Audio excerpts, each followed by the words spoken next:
This was ridiculous. 116-100. That's the final. This game was over when it was like 10-2. You knew exactly what the NBA wants to do. That's one thing about the league. They let you know right away how they want the game to go. Golden State cut the lead down so that eliminates everybody focusing on the referees. Everybody hit the like button, man. Coming through the door. Let's get into it. Uh, and now that you've hit the like button, I want you to definitely subscribe to the page, just like it says there below.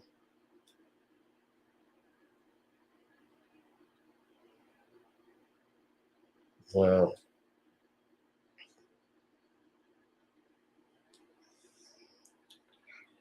I'm not happy. Game is rigged. Absolutely. Um, Scott Foster was the referee.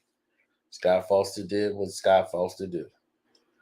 Scott Foster is undefeated, man. He's never lost a game. And yep, the fix was in tonight. Scott Foster was the ref, and the rest was history.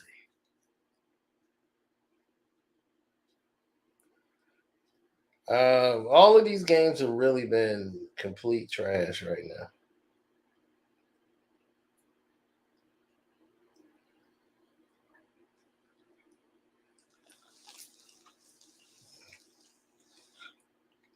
You know,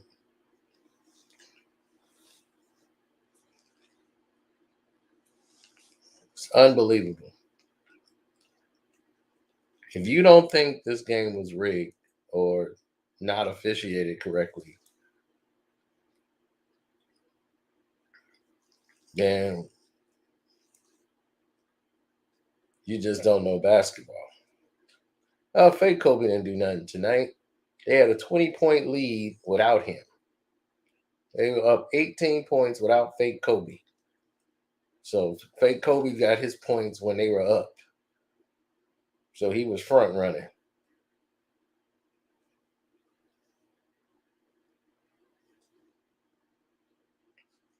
Steph Curry get hit with 2 fouls in the first quarter, then gets a third foul early in the second quarter. Scott Foster was egregious tonight. It was completely unbelievable. The Golden State Warriors didn't shoot any free throws until like 1 minute to go in the first quarter. Meanwhile, Boston has shot like 8. Now, breaking down the game, let's get to the game. Um, well, the actual game is different because in the game, you start to see that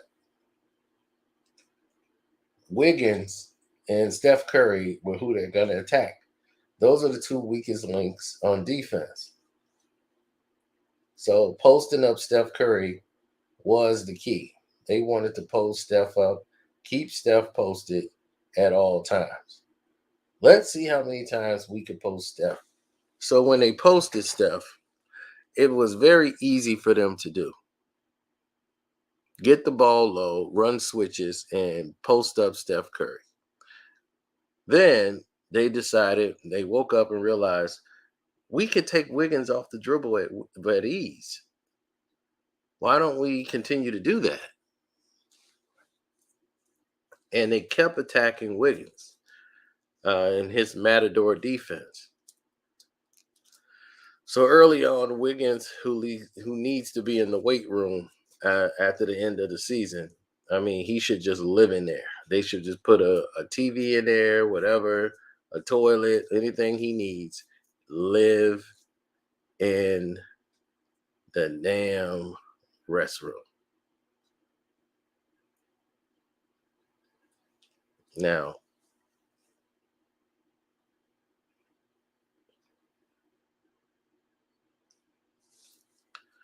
I don't understand for the life of me why everyone is going down a road where they don't understand what's going on.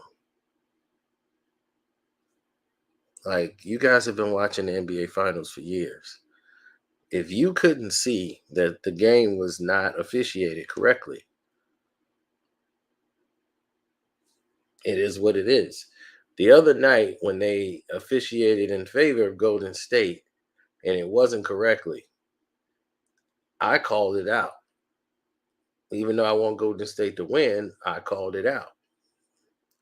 But now, since Golden State and y'all got the calls tonight, oh, it wasn't the calls. There were blatant no calls. That play where Steph Curry could have got injured, that was a possession of the Golden State Warriors. They had possession of the ball. There was a lot of chances. I mean, a lot of times they didn't even call jump ball. They just let the guys pull and pull on the ball. I'm like, where are you going to call jump ball? He's got two hands on the ball.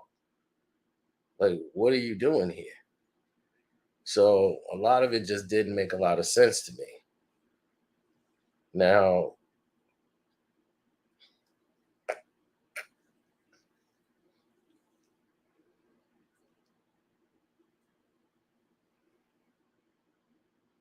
the non-calls was very crucial in the game. As the game was played out, they realized they've called too many favorable calls for Boston and spotted them a very huge lead. Once they allowed them to play and they stood out of the game and out of the way, Steph Curry was allowed to start destroying them and got hot and started hitting. Then Clay got hot. And they were like, oh, wait a minute. We got to keep this game in perspective. But they knew they had to call a flagrant foul on Big Al. Golden State had the lead after being down 18 by 2, and they never had it again. The referees and Scott Foster made sure that was not going to happen. They're going to allow Marcus Smart to basically get away with fouling. Jason Tatum only had 2 fouls in the entire game.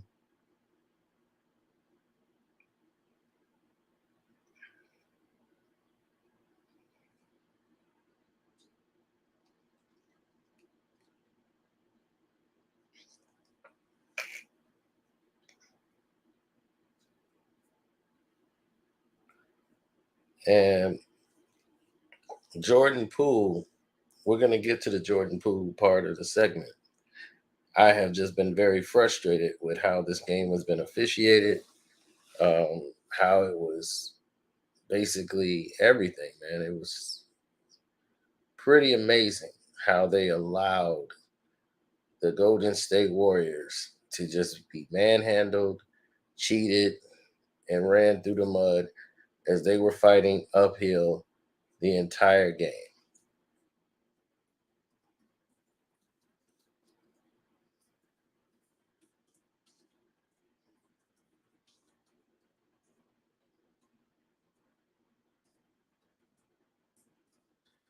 Well, now it's about the condition of Steph Curry. More than anything in the world right now, Steph Curry's condition is like the number one subject on the table. Because without him, it's over. Fake Kobe is not the problem. I don't want to hear anybody say anything about how Jalen Brown is proven he's the better basketball player between him and Jason Tatum. It's over. Period.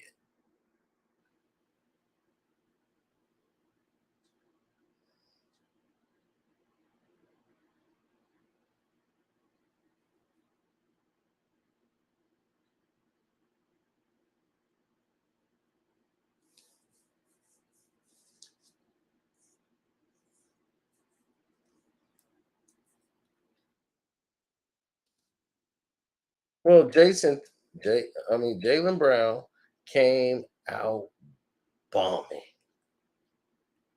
He came out bombing. He was dropping bombs on top of bombs on top of bombs. He was balling.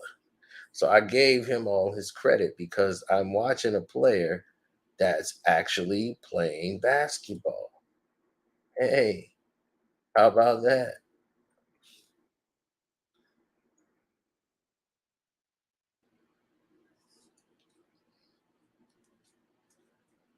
This will go 7 games. I wouldn't be surprised. They don't have anything else going right now.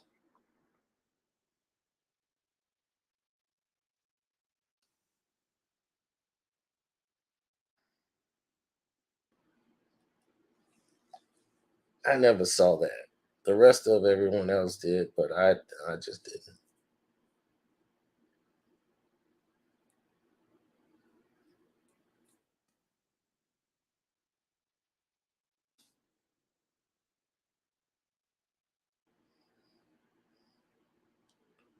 I tried to keep an open mind, watching the game.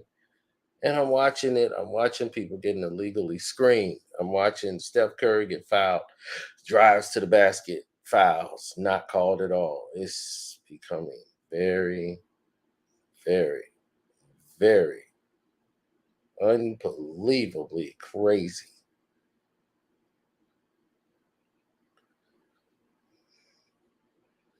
Scott Foster and his team, once again, lives up to the reputation. If you want a bad game, there you go. Scott Foster. Hit the like button, subscribe to the page, hit that notification bell, as we're going to tell you right now, this is what's up.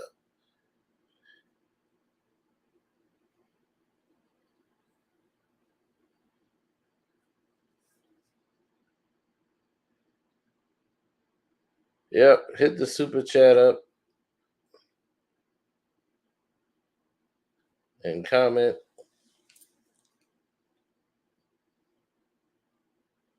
Why do we have to be angry? I don't understand. Why do we have to be mad?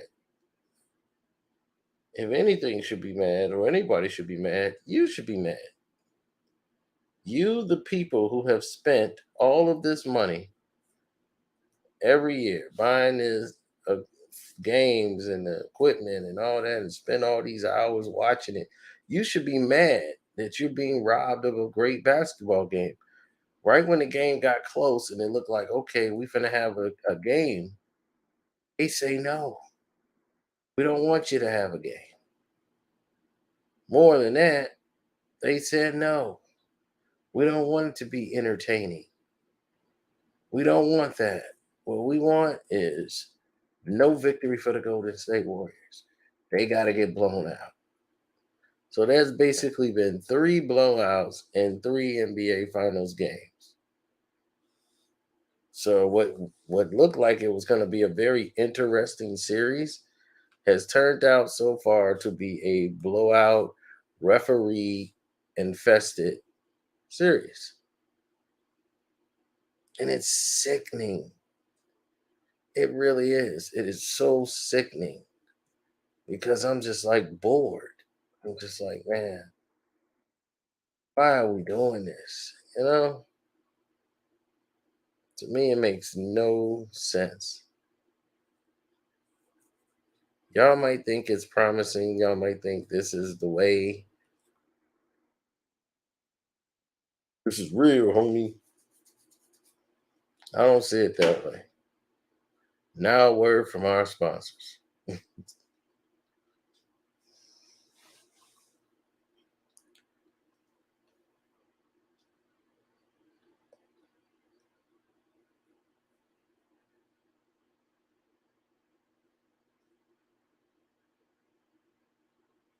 I never understood a lot of what people do,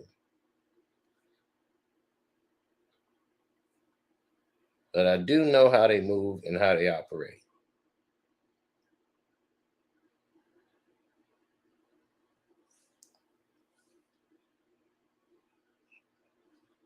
If Celtics defense equals fouls not called, that is exactly what it was. We need Scott to come through 2 more times. Well, that's what if you're Golden State in these next 3 games coming up, you don't want to see Scott Foster on that floor. You don't want to see Scott Foster.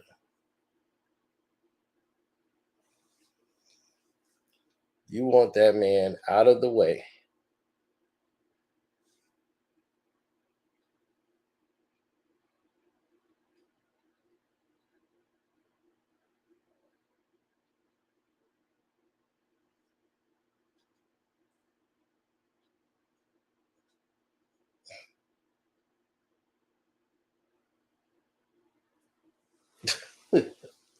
That's right. Hit the super chat up.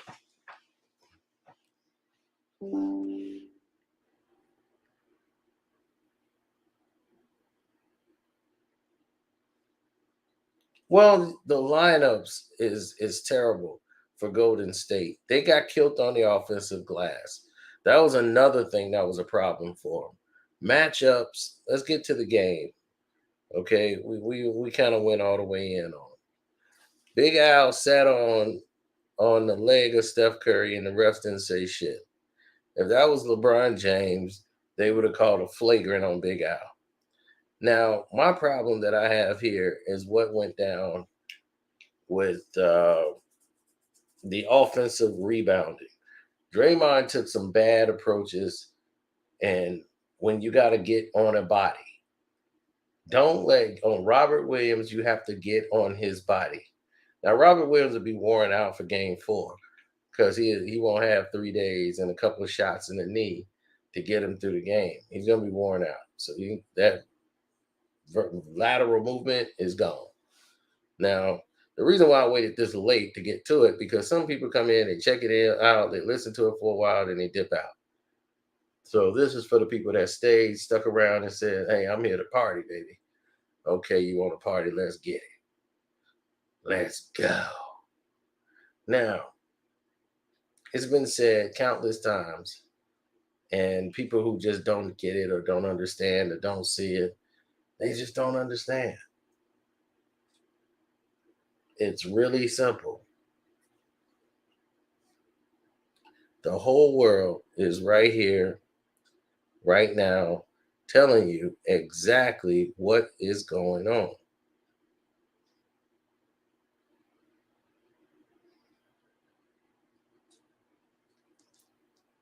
That's right. Hit the super chat button. Thank you. It's there for a reason. And right, I'll put your super chat comment up. No, the Robert Williams wasn't getting boxed out enough. Nobody was putting a body on him. Draymond, if you're going to give 2 points, 4 rebounds, and 3 assists, that can't cut it. That's almost non-existent tonight. It's almost non-existent. I'm okay if Draymond has 3 points for the game, but you better have 8 rebounds. You better have damn near 7, 8 assists. This triple single thing you on right now with Cheese ain't working.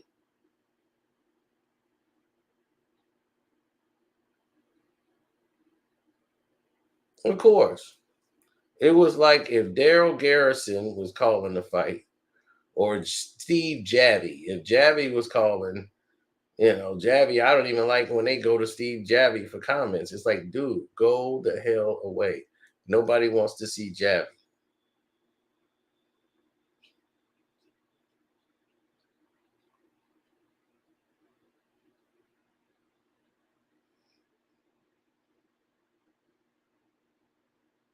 Draymond is too little. No, he's not. He's not too little. You're not too little to put a body on somebody. When the shot is up, don't go try to guess where the ball is going. You put a body on somebody. If anybody want to know about rebounding, watch Dennis Rodman. Dennis Rodman showed all of you the art, and I do mean the art of rebounding. Dennis Rodman knew where that ball was going to go. He see ball, get ball. Robert Williams would have not out rebounded Dennis Rodman. What Draymond has to do, since you're not doing anything else really tonight, put a body on Robert Williams, shut him down. Somebody else can grab the boards, but I got to put a body on this man. Now, they went away from Looney in the second half, which I really didn't understand. Draymond was called and fouled out of the game ridiculously tonight. It was, the game was just horribly controlled by the referees. But we'll get there. Offensive rebounding, completely terrible. You got the little bitty Pritchard in there battling for boards. That can't happen. If they're not winning the offensive boards, they weren't winning the boards battle, period, tonight. They had more offensive rebounds than Golden State had rebounds at one point. That's how bad it was. And once the rebounding got equaled out, you got to take advantages of your mismatches, and they weren't. Jordan Poole. Let's get there.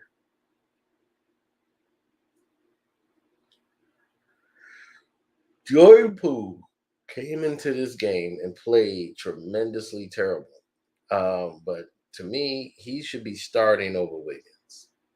But if you're not starting him because you don't want to get him in foul trouble or for whatever the reasons, Wiggins is, my God, he has been such a liability in the last two games. Wiggins' thing is, and what Boston has said is, we're going to let Wiggins beat us. So it'll look delusional if you look at the points. You say, well, look, Wiggins got points. I don't give a damn how many points he scored. He's screwing up the game. When you're allowing points on the other end, you're mistiming who you should be guarding. These things matter in the game.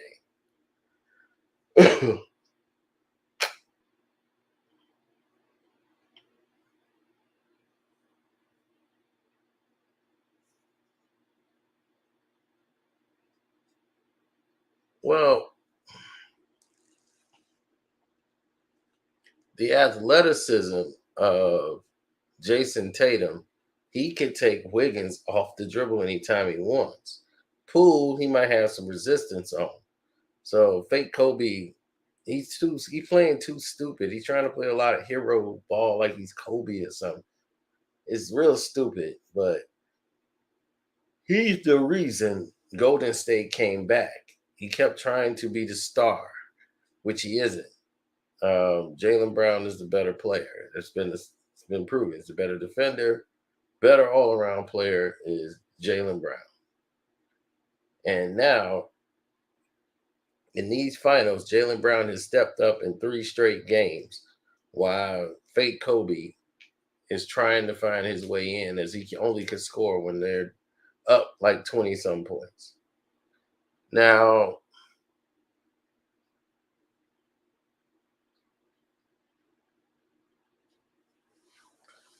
when Golden State started to come back into the game, I just don't understand Steve Kerr's substitution as to why Jordan Poole wasn't playing as much as he should. But when he was in there, I could see why he was yanked out. He was blowing a lot of assignments, and this Gary Payton II. Gary Payton II is too small. I do not want to or don't like for them to run plays for Gary Payton II. When you run plays for him, it takes him a longer time to go up and dunk a basketball. It seems like a half an hour. He'll be right under the rim, and when he rises, like slow motion. And by the time you get there, a big tall guy comes over. Oh, swat! And then that's over.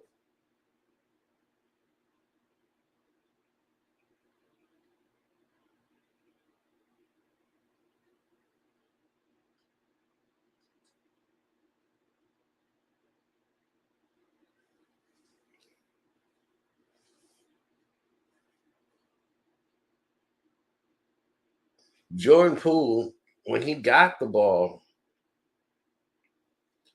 he was very indecisive. He was messing up the shot clock. He didn't know if he should shoot it or should he penetrate. And once you get all in your head, it throws your game off. He gets to the free throw line. He's missing free throws. Now that guy don't miss a free throw. And he missed a free throw in the finals. I'm like, no, that ain't gonna be Jordan Poole. It was Jordan Poole.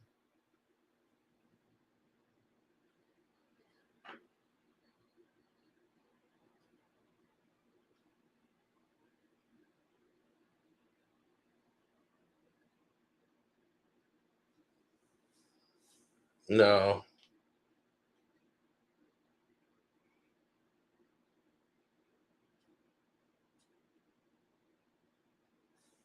Curry is indecisive.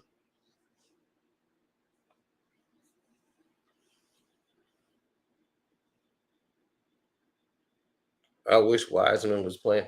Wiseman wouldn't really be a difference. I don't want someone in there still trying to figure out the game, figure out their place. That's a bit of a distraction. So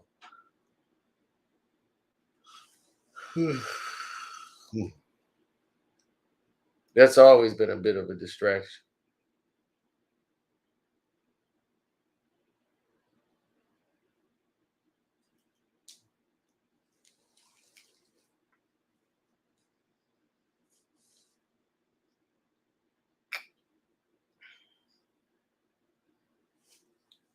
Give the Celtics defense credit. I gave Robert Williams credit. A lot of the guys just got away with fouling, and the referees just swallowed the whistle tonight.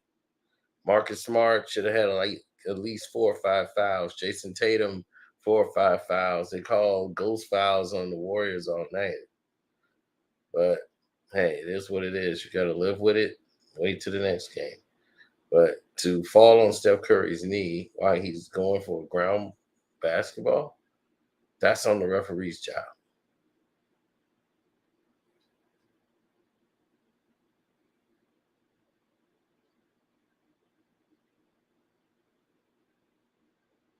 Hmm.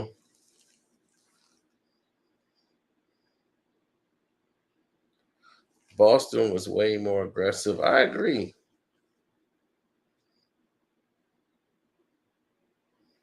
They grabbed Steph Curry. They fouled Steph going to the rim. It has been terrible to watch. It's been terrible to see. So I don't know.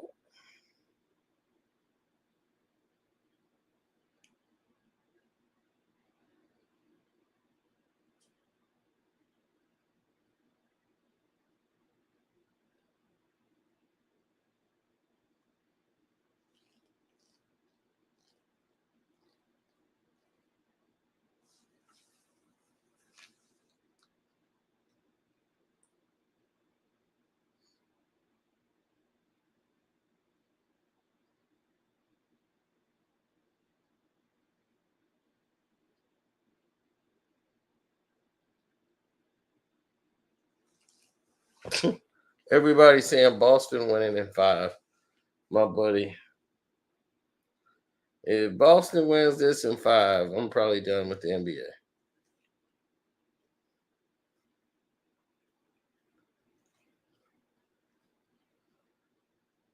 There's no way this can happen. Clay wakes up and they lose. What does that tell you? You still need Jordan Poole. You need Wiggins to step up and play some type of defense. You need communication on defense. They look terrible. Then the referees threw them off balance with all those foul calls.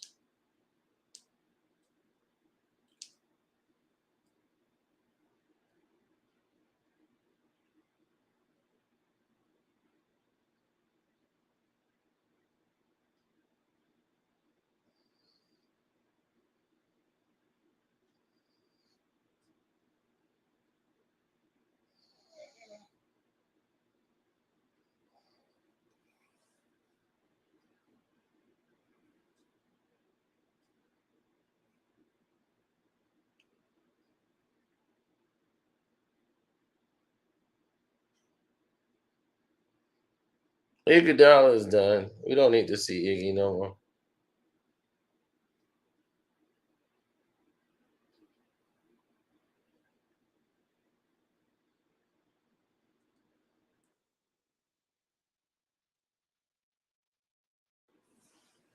After that 4-point play, they got nervous. When they hit that 4-point play, everybody got nervous, and then it was on.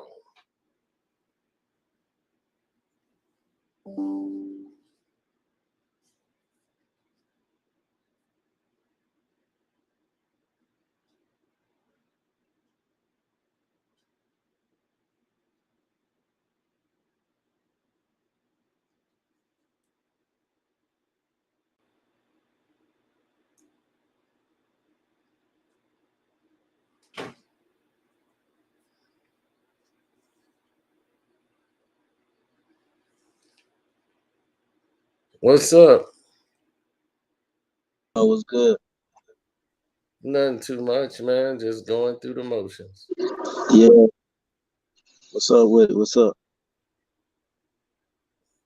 Nothing, man. Just going through the motions, seeing the game, witness the horrific display of what we saw. Cino, I know you made a comment about Jordan Poole and Wiggins. With Jordan Poole, have you noticed his minutes has kind of like been fluctuated? It's not really been consistent. Um, what do you got to say about that? Well, right now, Big is got to turn this. Okay. Right now, what I'm seeing is that Jordan Poole is being put in situations. They're trying to take advantages of matchups when they put him in. They like him more with the second unit than going up against the first unit. Yeah, I think that's a problem. I think you just gotta let that kid play, man. Cause That too, but when you starting Clay, let's say you got Poole, you got Wiggins on the bench, you got Poole, Steph, and Clay. You'll probably want to see that more in the end of the game, fourth quarter, than to start with that. Because those are three of your best pieces. There's one basketball, and somebody's got to shoot it. So you'll kind of want that for your main, your main team, like in the quarter. So let Wiggins play for a little bit. Let him start, but in the fourth quarter, we're gonna go to our winners. Now, here's the problem. Jordan Poole, I See, think, should be starting and playing a lot more minutes. Now, the fact that he isn't playing more minutes is bizarre, but that's bad right. coaching once again. What about Draymond Green? I mean, he's pretty much non-existent. Draymond had a terrible game today. is this the Uh, same Warriors that we knew from back then? Nah, not even close. no, they're not the same word. They're clearly not. But hell, they played well enough to win this game tonight, and they played bad because Boston was blowing it yet again. Yep. Yep. Yeah, I don't know what's going on with Draymond. I don't know if his head is not in the right I places, know but Boston looked like they set the tone, man. Like they had Yeah, him they full. set the tone that we gonna be physical. The refs gonna let us play, and that was it. This is our house, and they let it happen. And I was like, "Oh man, Scott Foster's ref." Once they said Scott Foster was the ref, I knew Kerr and the Warriors was in trouble.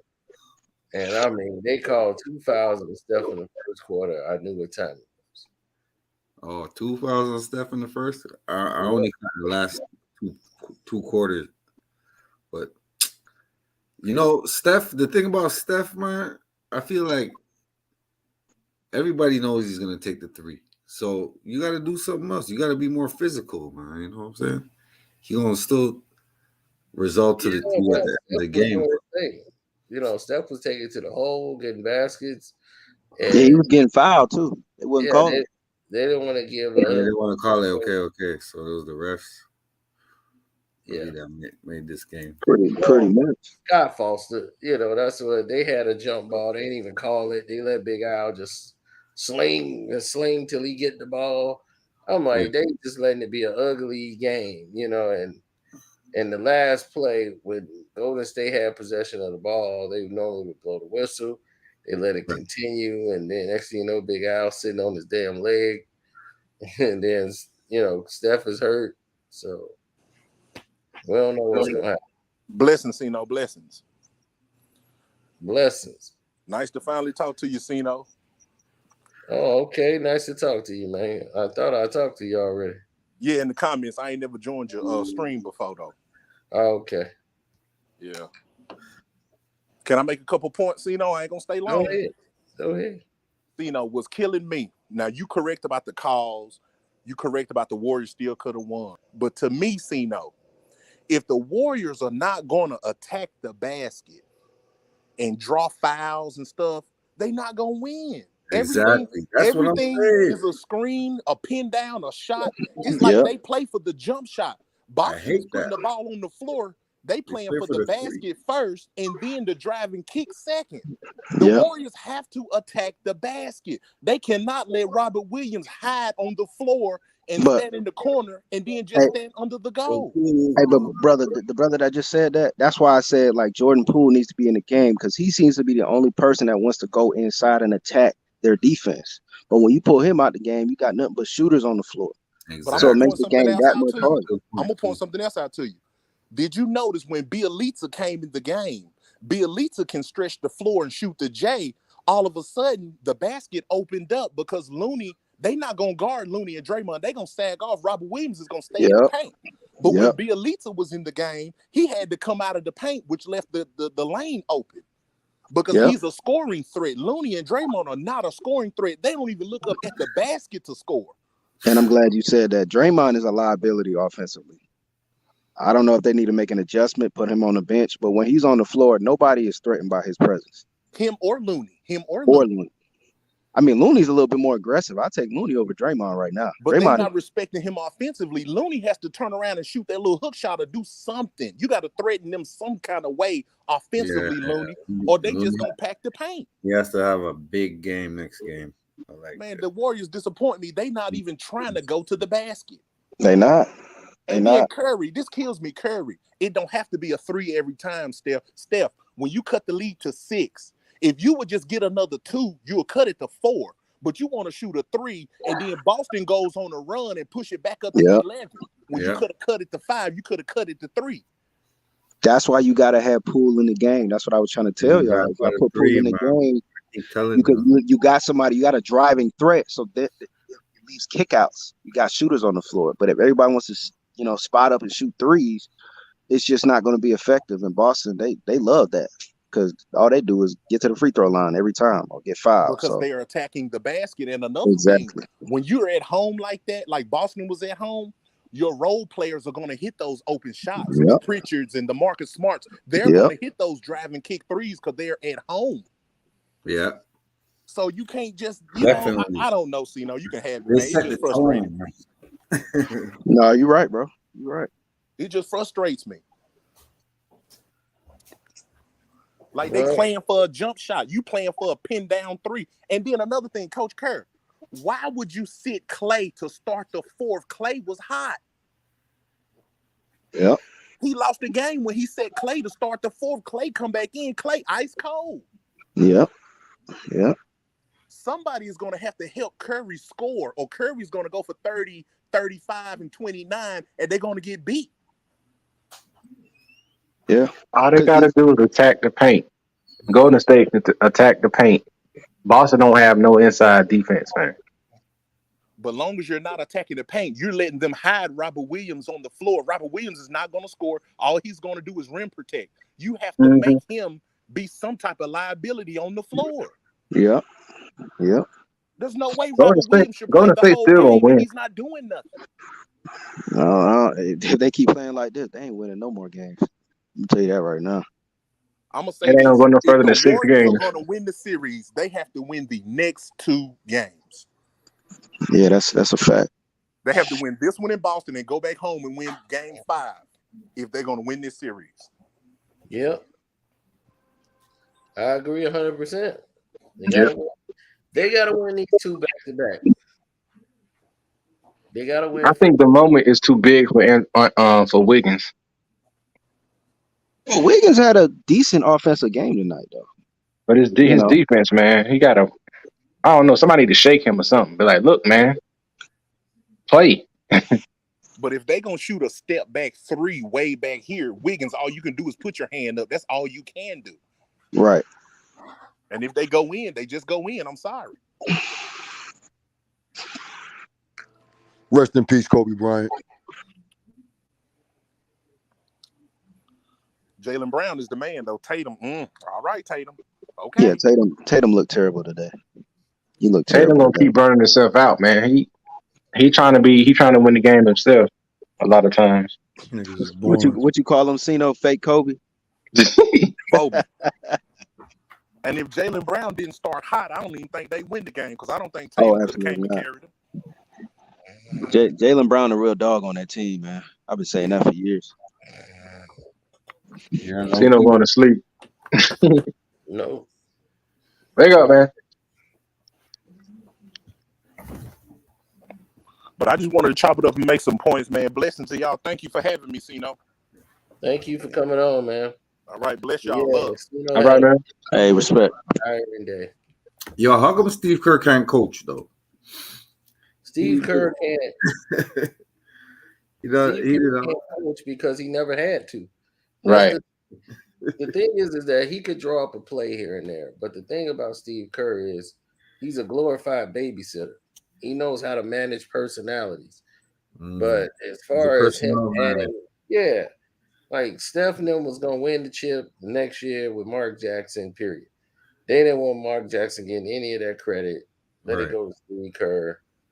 And Steve is acting like it's his team. Mark is over there commentating like no, if Steve Kerr go coach anywhere else, I guarantee you he won't turn that franchise around. I guarantee you. He is not a coach like that. His X's and O's are basically movement of the basketball, something they was already doing. Now, according to his plan, this is why you see players like Benalicia getting shots, but he mismanages minutes because he doesn't understand the gravity of situations and how in the finals these things could take turns.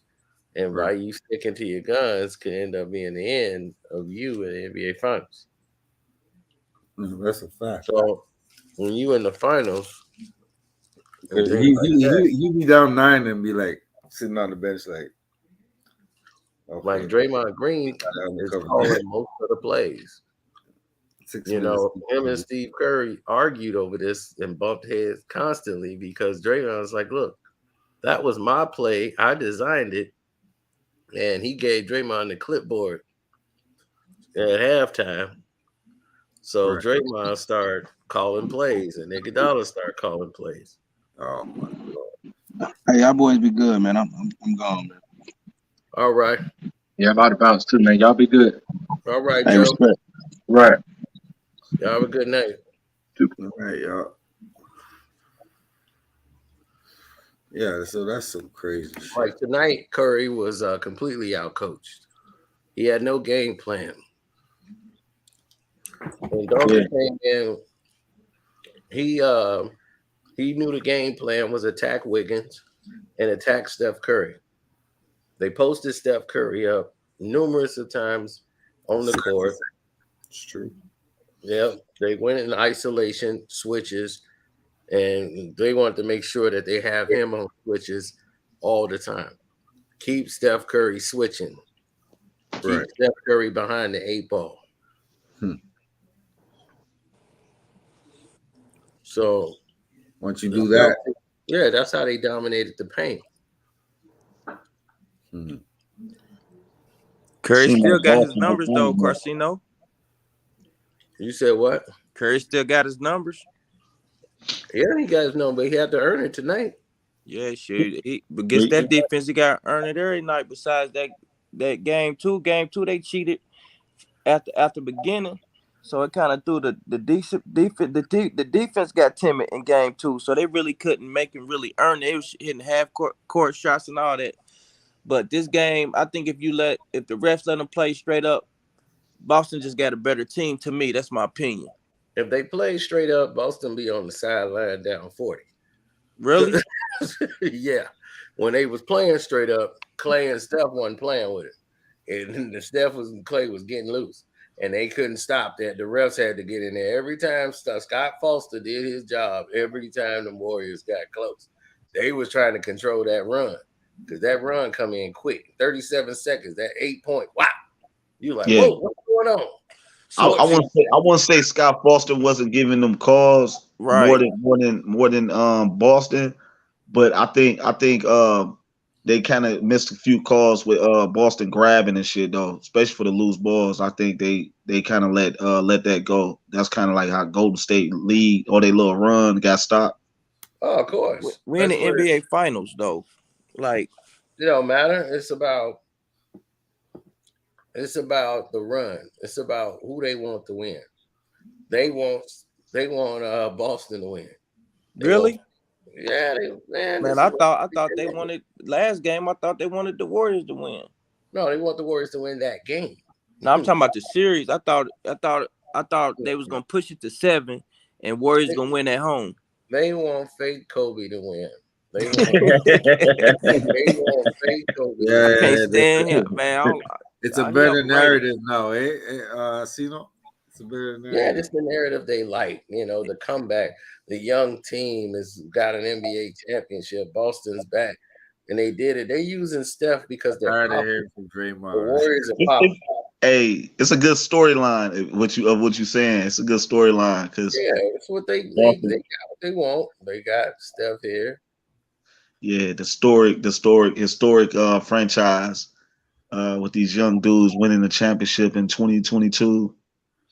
So yeah, kind of good story. I'm looking at it different, Cino. I'm looking at it as if Golden State win and Curry get MVP, if he not hurt this game and he was able to pull it out.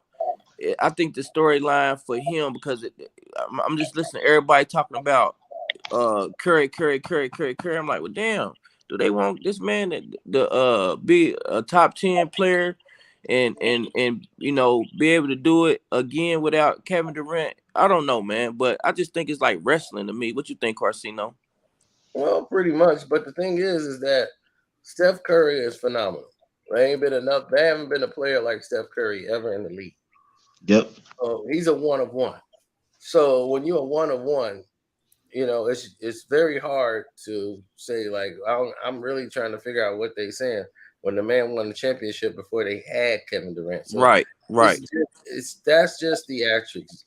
So every morning you don't trust Undisputed or First Take to ever give you any of those morning shows. They're not for sports.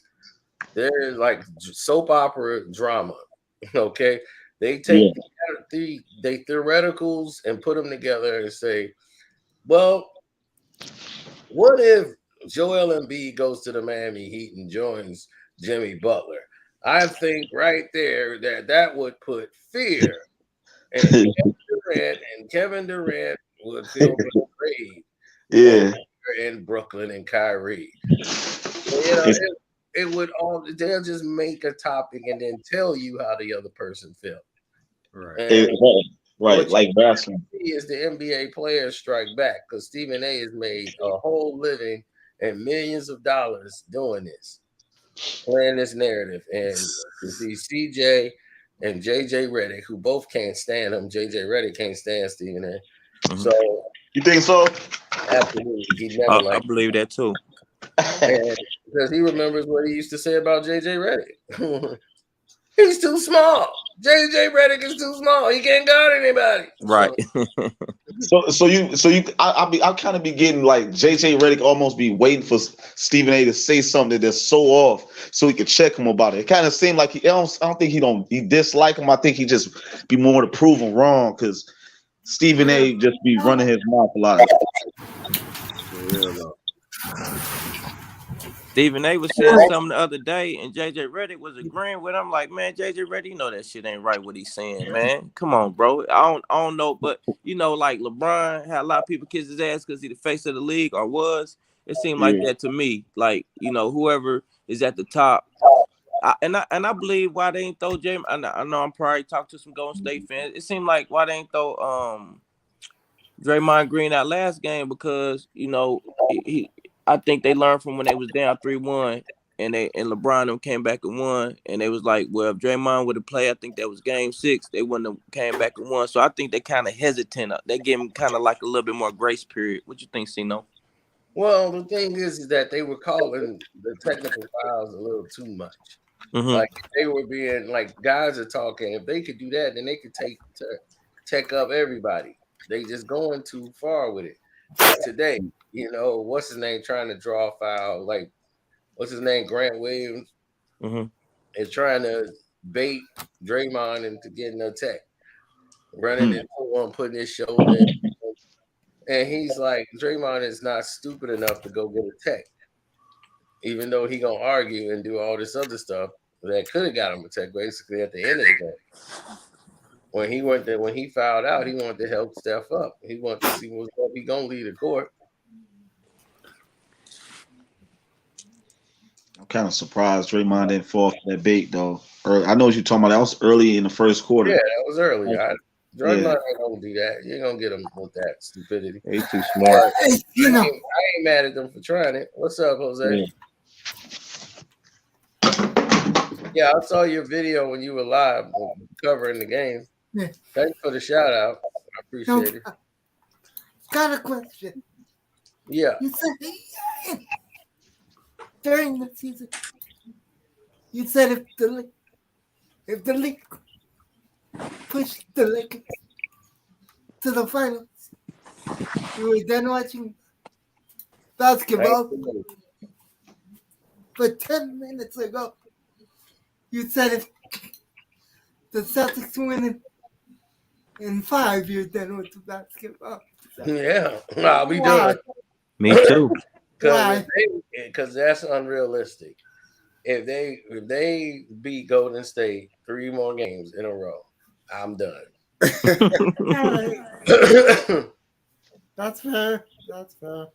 So done. you think the Warriors are a better team? I'm sorry. Go ahead, Jose. I just wanted clarity. Oh, you wanted clarity on that? Yeah. If they win, because somebody put it over there that Boston was going out. Actually, my friend who texted me that. He's like, Steph hurt that leg. Series over in 5. So it depends. If Steph is out and can't play, then it might as well be 5. He twisted that knee. Right. Yeah, I didn't know what it was. Like right there, that was a foul. That should have been a foul on Big Al. If that was LeBron James, that's a foul. That's an ejection. That's an ejection. That ain't no foul. Did you bet, Cino? No, I didn't bet. Man, I was trying to bet. I don't know how to bet, man. I'm new to this, but I was gonna bet a couple dollars on Boston. Bet Golden State winning. I bet. Hey fellas, I made a bet where I'm going down the line of how the games is won in order. I had Boston winning the first game, Golden State winning the second game, and then Boston winning the third game. Fourth game, I got Golden State winning. So hopefully, Golden State win next game. So far, everything is going the way I predicted it. I said it's going to be 2-2, first 2 games in Golden State. It's going to be 2-2 in Boston. Then game 5 is going to go to Golden State. And then the last game, game 6, I had it in 6, Warriors in 6. Oh, Boston in 6. So you saying Golden State is going to finish them off at Boston? Pretty much. Yeah, because you said basically saying 6 games, so the 6th game in Boston. Yeah, I had it in 6. But I thought that it's gonna be 7, if anything. Well, they make it a game. game. Looks of it right now.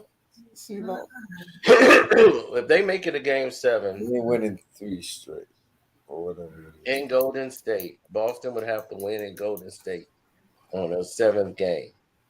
If Scott Foster is refereeing, well, we know what happened in Game 7 with Golden State. They don't know how to close out at home.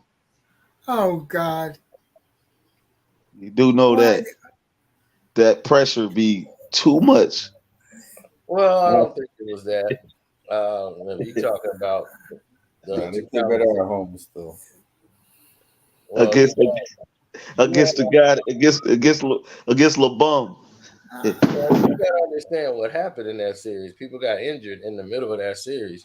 That changed the whole dynamic of the series. They lost Bogut, Iguodala. Yeah, his leg was hurt. Steph Curry had no lateral movement exactly. whatsoever because he damaged his MCL earlier in the playoffs. So that's what was the key factor of that series. And they were up 3-1, and right when that happened, Draymond gets suspended. In that game, Bogut gets hurt. So it's like, man, okay, Bogut's out for game 7. So without Bogut, they gets dominated. That's when what's his name? Tristan Kardashian started having like 20 rebounds. Yeah, they lost it right. They lost because then is what's the what was the backup big man they had what was his name? Bogut. No, they Not got Bogut. not Ezekiel. What was his name? Ezeli. Azili, yeah. Oh, yeah. Ezeli cost them so much. Ezeli, Yeah, I remember. Yeah, losing Bogut definitely. That they didn't have that big presence. Yeah, and people was like, well, he don't score. I'm like, you missing the whole point. Yeah, It's not about his scoring. It's his facilitating.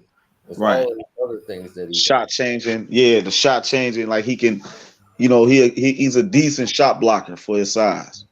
Yeah, he's a shot blocker, but he's also set screens. He's like Looney was. He's great at setting screens and help freeing up the guys, even on the inside. Like people don't realize you can use your body to set screens on the inside, so cutters cutting to the basket can get a clear path to the basket for layups and everything else. Like Bogut was a great passer too out of the block.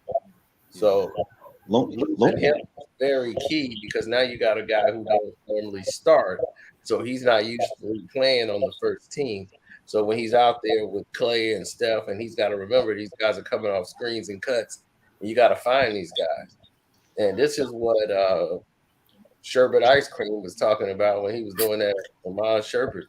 Yeah, talking about how they went after Steph Curry and one-on-one every time they kept matching because he's like, man, the dude wouldn't. He every time he got Kyrie, he was like switch. So Clay was mostly on, and I was like, yeah, because Clay normally guards Kyrie because he has the length, he has the height, so they'll go to him and let Steph guard J.R. Spliff. So they let Spliff. You got the nicknames. Yeah, you can't say that. He went back to college. You got to give him a little. Oh yeah, I told him he was back to Smith. Yeah, he marks too. He just smoked something to give him his brains back. Whatever we got. But I kind of figured that play was gonna happen. Saying that switch, they definitely was going at the stuff, and then when that switch happened, I thought Kyrie was I thought he would have went to the hole, but I didn't think he was gonna do the little step back, the side step for the three. But I knew he was gonna score on that play. I said, "Oh shit, Steph on him. He about to cook him." Right. Yeah, and my thing is that if Steph was 100%, he wouldn't most of those shots. He wouldn't have been nailing those shots, but he had no lateral movement. He couldn't go left or right. Yeah. So he couldn't do his cross, and he could just do his cross, but he couldn't break nobody or get by him.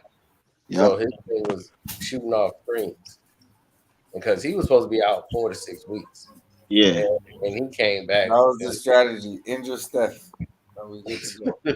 Yeah, he had a sprained knee. Because that fall, he really twisted his knee real bad. I think he did a splits against Portland, I think.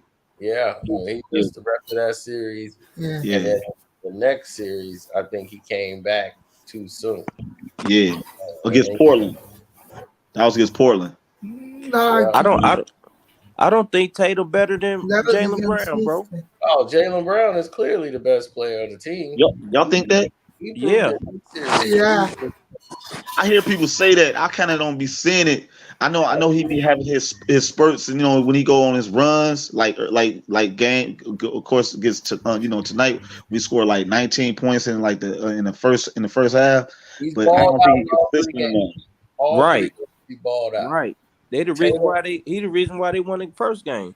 Tatum, Kobe is the reason that all they've been losing. He's spending too much time on props. Thank you. Like Kobe. Thank you, Cino. Yeah. BS. He worried about his haircut. Yeah. Wait, what? Jose, he worried about his haircut, Jose. Oh yeah. Kobe. Watching that game, he wanted to be Kobe, like the fadeaway. I don't know if y'all peep back-to-back players. He wanted that fadeaway shot. Yeah, I saw that. It's like, come on. You can't make that Kobe shot, man. They got an 18-point lead without him. Right. They better without him. Yeah. I don't know about that. I believe it. It's all about chemistry, bro. He had 3 points and they were up 18. He didn't do a damn thing when they got that 18-point lead. Right. Al Horford. He only started scoring like after the third quarter. Yeah. He started getting in. I think he stopped taking so many jumpers for a minute, and then he goes back to thinking he Kobe. I think that'd be the only thing with him. He goes back to thinking he Kobe, and it's like, man, play your best game. You'll play to your strengths. You're not Kobe, man. He don't have to score 40, man. All he got to do is just be a good player. He's doing too much, and he's causing too many. He's causing too many turnovers too, bro. Yeah. No, Marcus Smart is doing that shit. Yeah. He do not play smart. He don't play to his last name. No, he don't. He really don't. Like, yo, why would you throw that pass? He had some bad passes in game 2. Like tonight, it was some passes he was throwing. It was like, what was you doing? That's what I'm saying. Like, yeah. Golden State could have won that game, but I think it was the coaching of Steve Kerr. I think he brought Steph back in too early. I think he brought Steph in too early. Yeah, he did. He thought the game was over. He started resting. Like, he goes by a system of substitutions. That's all he plays by is a system. I rest Steph within, like right after the third, let him sit for the fourth. It's getting to be repetitive. And people play on that. You got to coach the game, not like how you've been coaching all season long. You have to coach the situation at hand. Right. Yeah. In foul trouble, so he has to sit for a minute. Let him sit, for a little bit. Let him come back in. They wanted to throw Steph off to get Steph out of the game because they was trying to get the lead going, but they kept Steph in.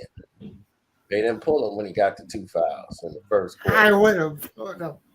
A lot of those fouls were ridiculous. At least 2 of them were absolutely ridiculous. Like, I'm like, this is a terrible call. And so it's the Foster effect. I think it was more the Foster effect to get Steph in early foul trouble. Yeah. It was just like Draymond in game 2. Draymond got the whole Boston Celtics, whole team. Everybody had 2 fouls. Yeah. Yep. It was payback from game. Yep. It was the payback from what happened previously. Yeah, that's what they do. That's underhand. Right. It's ruining the game. That's why I said I call it both ways. I know what they did to Boston in game 2. I know what they did to Golden State in this game. Yeah. So it was ridiculous. And when Golden State came back, when they said, all right, well, we called enough fouls now. We can't get him. We can't give Boston no more calls for a minute. And they played straight up. Steph was busting them. And once Steph and Clay got hot and started busting them, they go into the hoop and Golden State could score back. Next thing you know, you bleak. They didn't put up 11 straight points. So quick, they came and took the lead tonight. Yeah. So they weren't playing games. Steph wasn't playing no games. He was hot.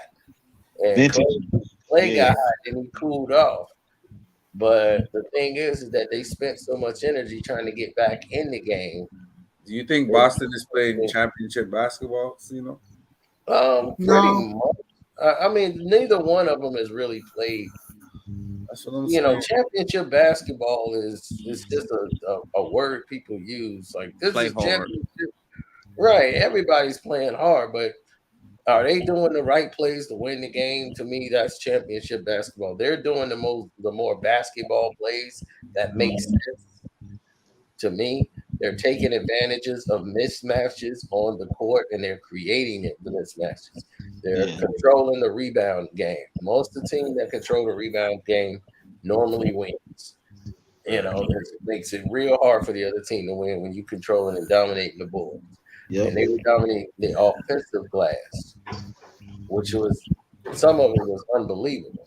Now, I think Porter should be playing in place.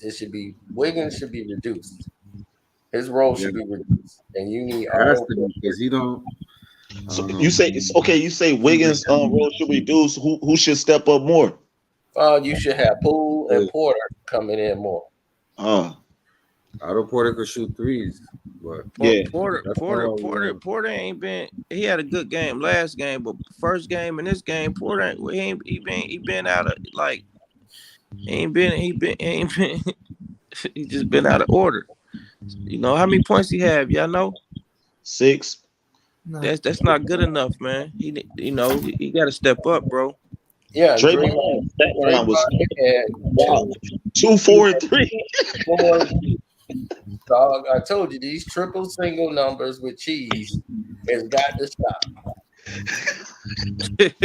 You know, my thing, if you're gonna have a triple single, have 8, 9, and 7. You know, Right. Like last game was he hit 2, 4, and 3.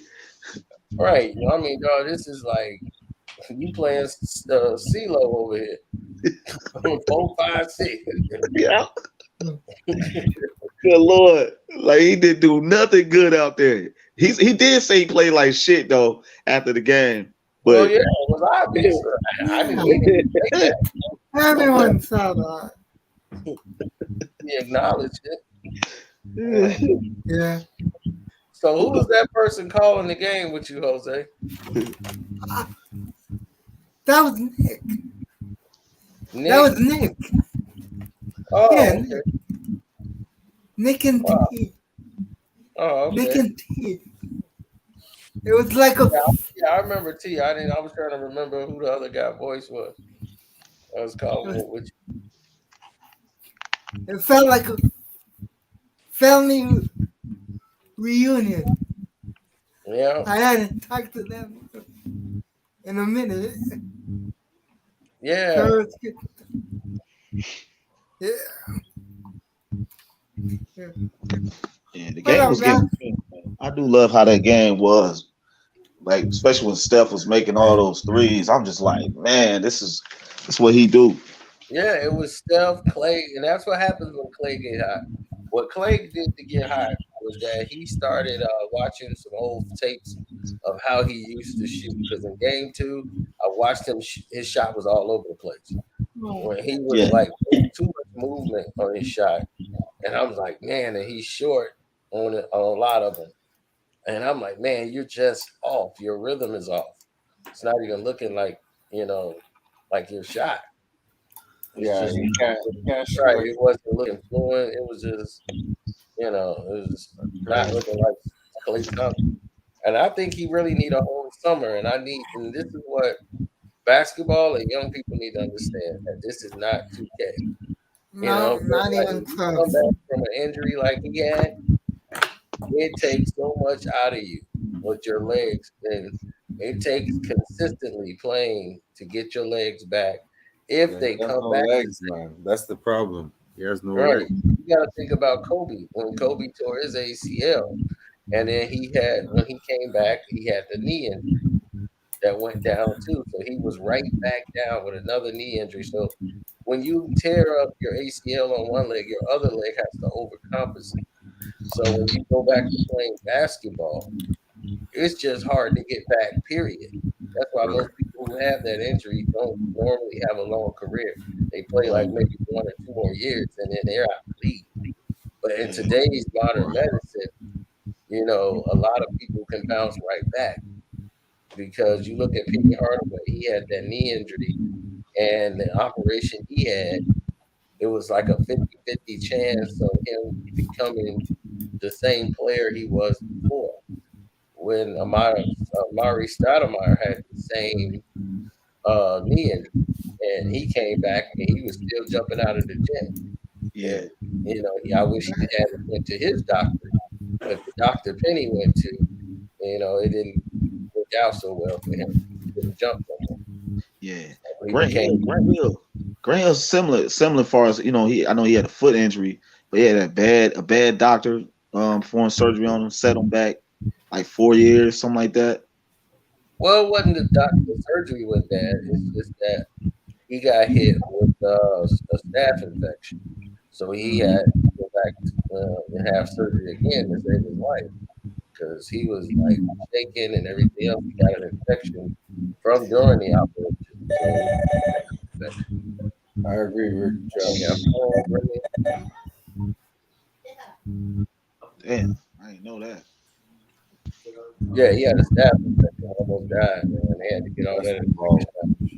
So that's what messed up Grant Hill's really, you know. So damn, off a broken bone in his foot. I wish those two. I wish those two did have like the right surgery, like especially today's surgeries, surgeons these days, how they get these athletes back playing within 6 months, 8 months.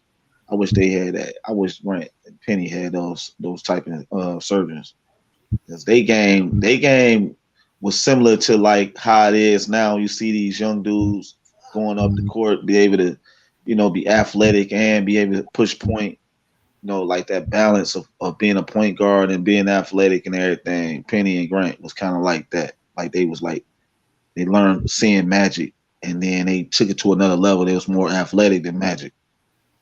Yeah, that was true. They were more athletic, but the game, like it was more cool. The guys knew how to play basketball. Today is more pick and roll hip hop than actually knowing how to cut, how to drive. So you could play a five back in the day. Guys are running through picks and cuts and slashing to the basket. Like guys got post moves and the inside. It was an incredible thing to watch. It's entirely different than how the game is now. Remember when they used to cut to the commercial break? Before that, they would like put the camera on the coach talking to the players, like breaking down the play and shit. Yeah. Kind of like breaking it down. They don't do that anymore. Yeah, the fundamentals is definitely not really all the way there, because you see maybe 5 to 6 straight possessions of jump shots, probably more, and nobody's cutting to the hole. Nobody is trying to get to the rim. It's just almost like a dribble, pass it out, 3-point shot, and you will see it like from each team 5 straight plays, possessions of them shoot threes, and it's like, damn, that's what kind of basketball is that? Yeah. Hey, look, you gotta fix your audio, man. Oh, my bad. Yeah. Wait, hold on. Might not be Caleb. It ain't me. Scott Foster helped the word. Who you got winning it? Casino. Hold on. If Curry, that's your audio. Who audio? Yeah. It's your background. Yeah, every time you talk, it's like it's your background. It's my background. I have nothing playing. I don't have nothing on. Like I'm literally outside or something. Maybe it's your headphones. I don't have no headphones. I'm on my phone, but I don't have nothing in the background. Is it? What it sound like? Like static? Like somebody, like you in the car. The wind like an airplane. Like you on the highway up the highway. No, I'm actually, hey fellas, I'm actually on my phone. I had, I'm not on. There you go. That sound better. Well, did. Oh, probably because I got it more further from my face. Because I'm on my phone, so I don't want the camera right in my face. But my bad. That sound better. When you talk. It's like this dude buying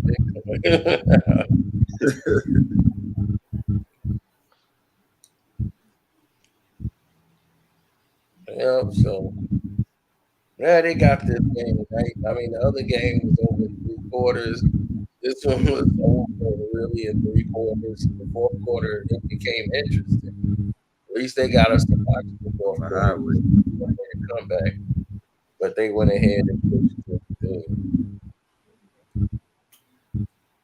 pushed it up again.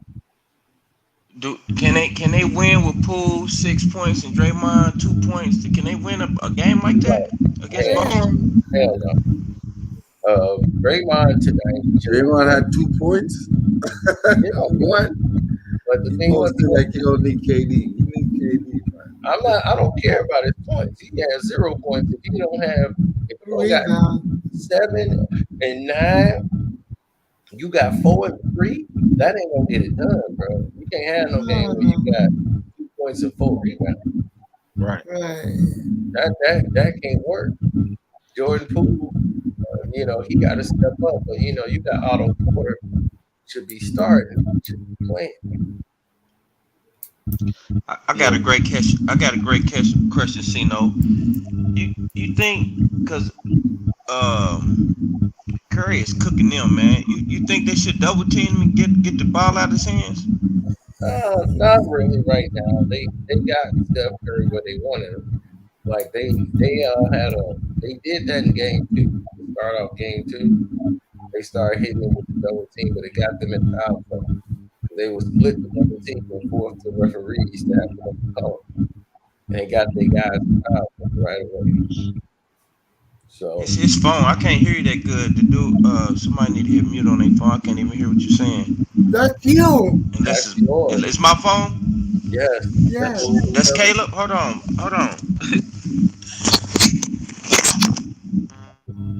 No, it's not you, Caleb. No. Oh man, yeah. No, that's Oh, man, hold on. yeah, there it is. There we go. See, yeah, that's towards a Beautiful. yeah. So like I was saying, it was a combination of a lot of things, but mostly the defense that they played tonight was offensively on Steph Curry, posted him up, putting the bigs on him and let him switch and have to guard Big Al. You saw a lot of that tonight. Where Big Al got mixed up and got crossed up on him. Nobody came on switches to help out. And they kind of let Marcus Smart be smart and post up Steph Curry. And he was getting a lot of layups like that because he's bigger than Steph. He can muscle Steph. And that's what you want to do. Tire him out. Right. Let him work both ends. That works out for you instead of you double him all the time and getting yourself in foul trouble. Right. The problem with Steph and how they control that is they've been using Brown and they've been using Smart. When he crosses half court, if he brings the ball up, Smart will get him. If Draymond brings the ball up, Brown is on him. When he's playing off the ball, you got Jaylen Brown on him. Brown more athletic to keep up with him, and he got length. So it works out. You got to live with the punches. But that situation is going to be what it's going to be. As you can see, Steph went off tonight, and they still won. So it's about how they went back in the fourth quarter to playing the style that got them the lead. They went back, and that's coaching. Duncan said, "Look, we got to get back to the basics. Go back, posting up Steph Curry. We getting out of our pocket. We got to go back to basics." Right. Let Brown get the cooking, get the pressure on them at the basket. They can't rebound. So let's go ahead and put the pressure on. Also, the Warriors can. Yeah. The Warriors can go to a zone defense. That shit doesn't work when they go to a zone. Well, the problem is your personnel. Wiggins is terrible. Like he cannot keep anyone in front of him. That's a problem. He's too small. He's light as a potato chip. He's a liability on defense, you say. Yeah, he's a liability on defense, and on offense, he's really been a liability too. Because he's missing and he's questioning his shot. He's missed a lot of open shots, and I would rather have the stage is too big for him, man. Right. I would rather have Otto Porter in there and then switch him out with Poole and let Wiggins' minutes be reduced.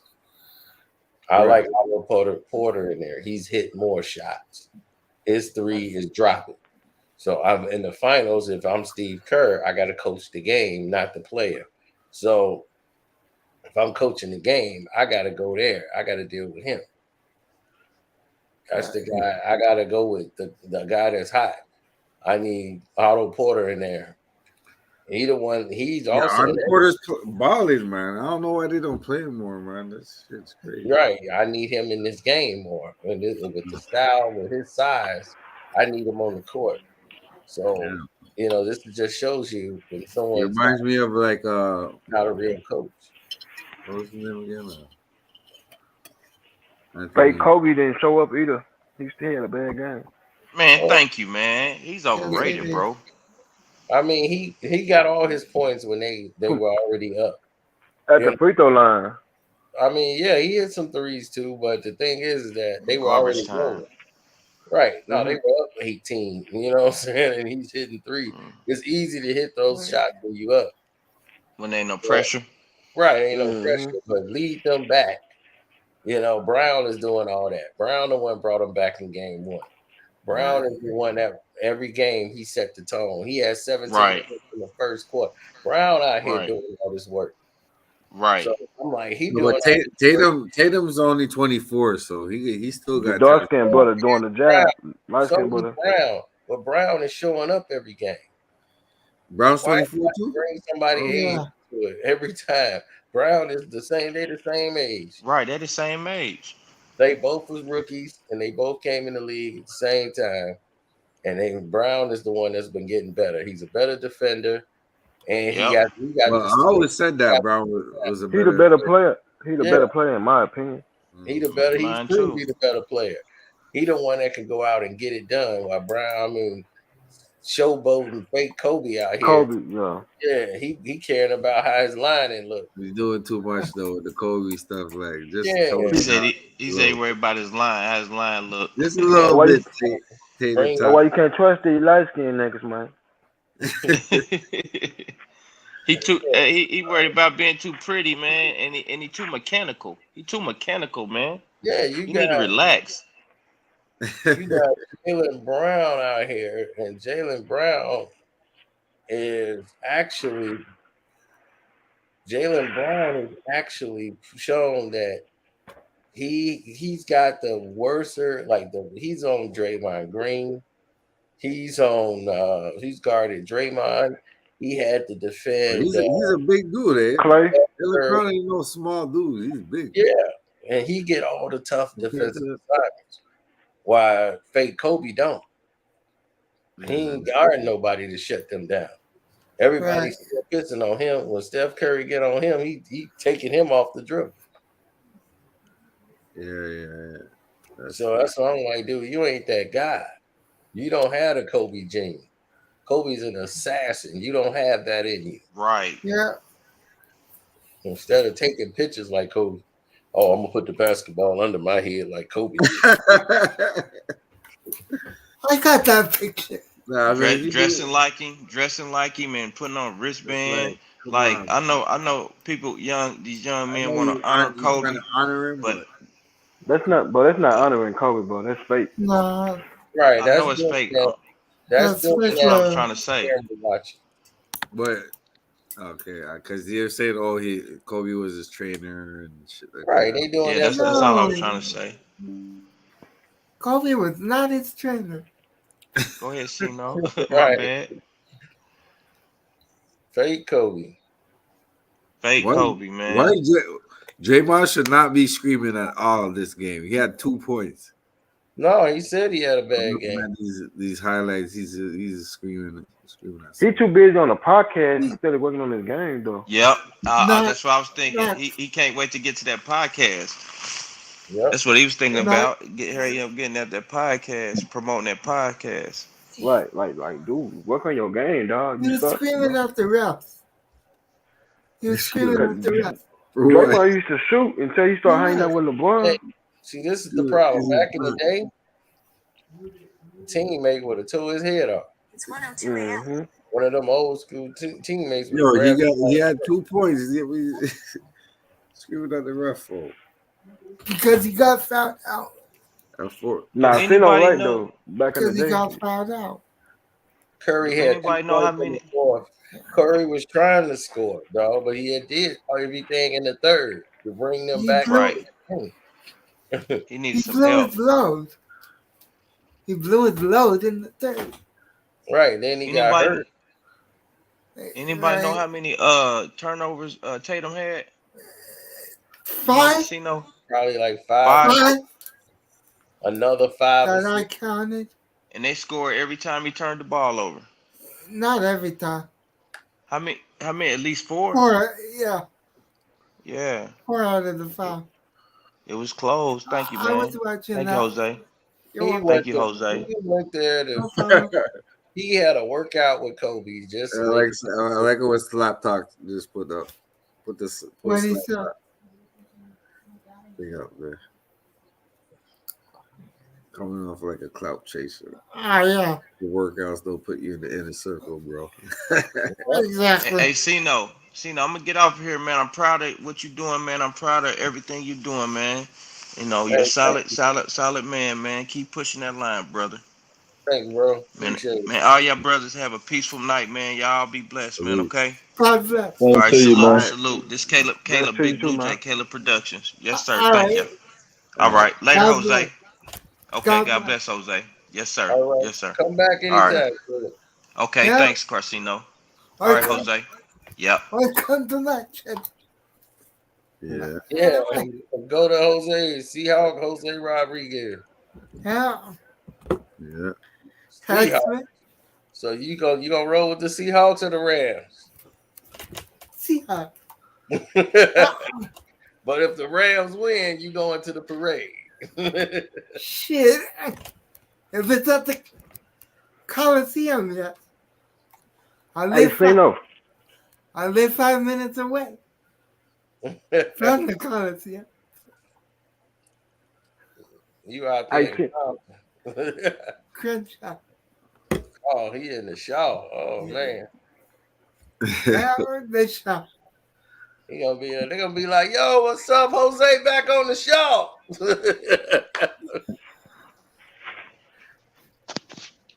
Hey, Cino. Yo. Hey, was you supposed to be doing something with Nipsey, like a TV show? Podcast. With I remember you with Nipsey Hussle. Yeah, podcast. Nipsey was putting it together. Yeah. Nipsey was putting together the podcast.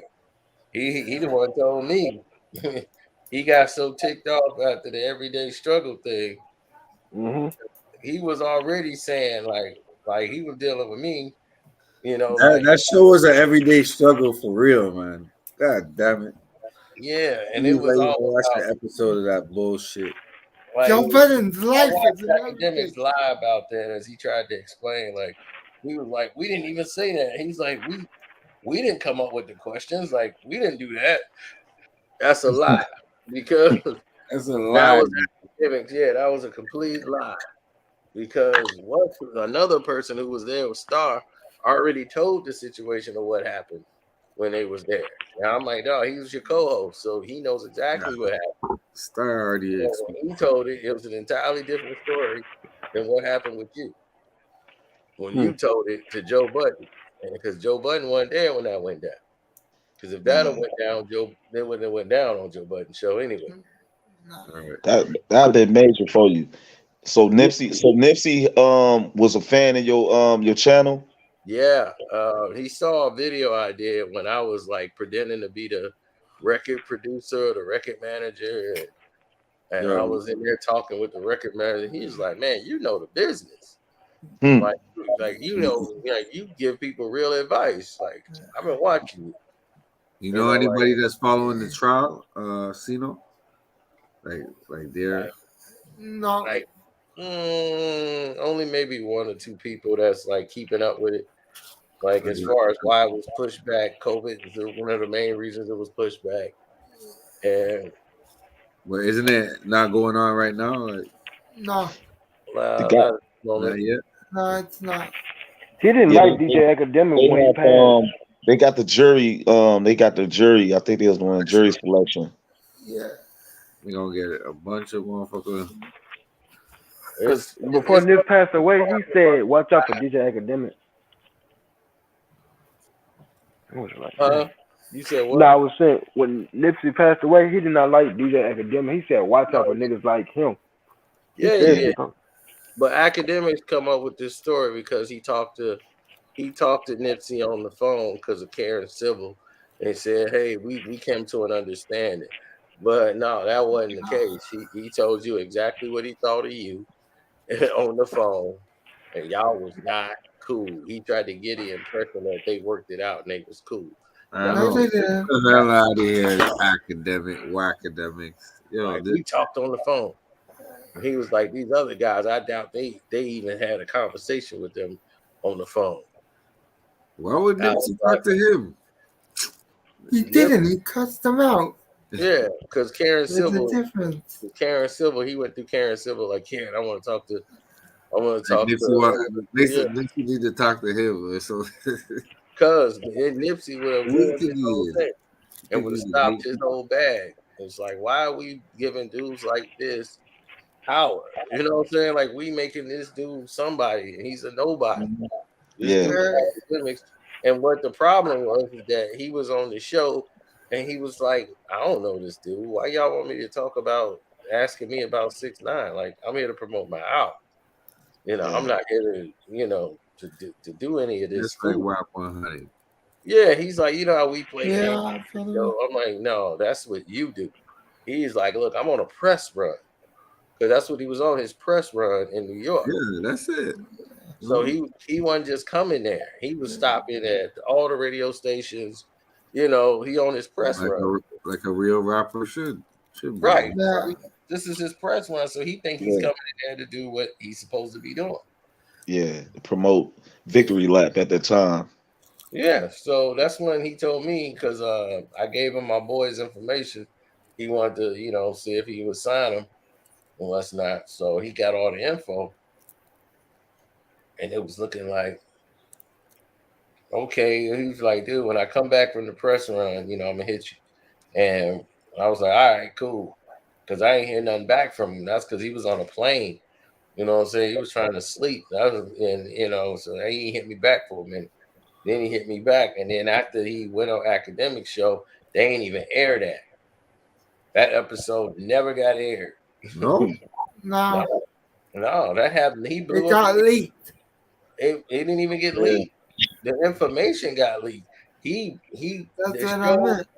Yeah, the show never took off because he started right away with, I'm not saying that. So he told them, like, I'm not finna do that. Like, look, I came here. He trying to ask him like about 6ix9ine. He was like, dog, I know the game. You gonna ask me about dude 6ix9ine? I know that's your guy. You deal with him. You know what I'm saying? That dude who involved in all that crazy, he ain't like that dude no way. But he was like, y'all, he do a bunch of trolling. And he's like, he knew he wasn't cut from his cloth, and he was on some other. And that's what Nip's like, I'm not slow. You want me to say something about dude, so dude can say, oh, you talking about me. So he creates some back and forth for me, and then you use me to blow him up. Yeah. That ain't why I'm here. You know what I'm saying? Like, I'm not slow. And you bringing this dude up for no reason who ain't got nothing to do with the situation whatsoever. Like, my album don't talk about that dude. I don't talk about what he doing. So why should he don't talk about me? He ain't promoting me. Right. So you won't ask me a question randomly. What do I think about, him and all this, and then try to talk about, like, I don't come up with the questions. Who the hell was talking about 6ix9ine and then nobody bringing it but you? I know he was the #1 promoter for this cap. Because he's working with him, right? Like, dude, everybody know you working with the snitch. Don't worry. This before you put something on the Patreon. By 6ix9ine did a diss song towards Nipsey. I was like, I read it. It was on the Patreon though. He said what? Nah, he put a thing about 6ix9ine did a diss song toward Nipsey. It's not out.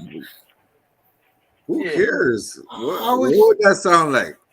I mean, it's just stupidity. I wish that would come out. What would that sound like though? A 6'9" this to this. It would sound ridiculous. It will.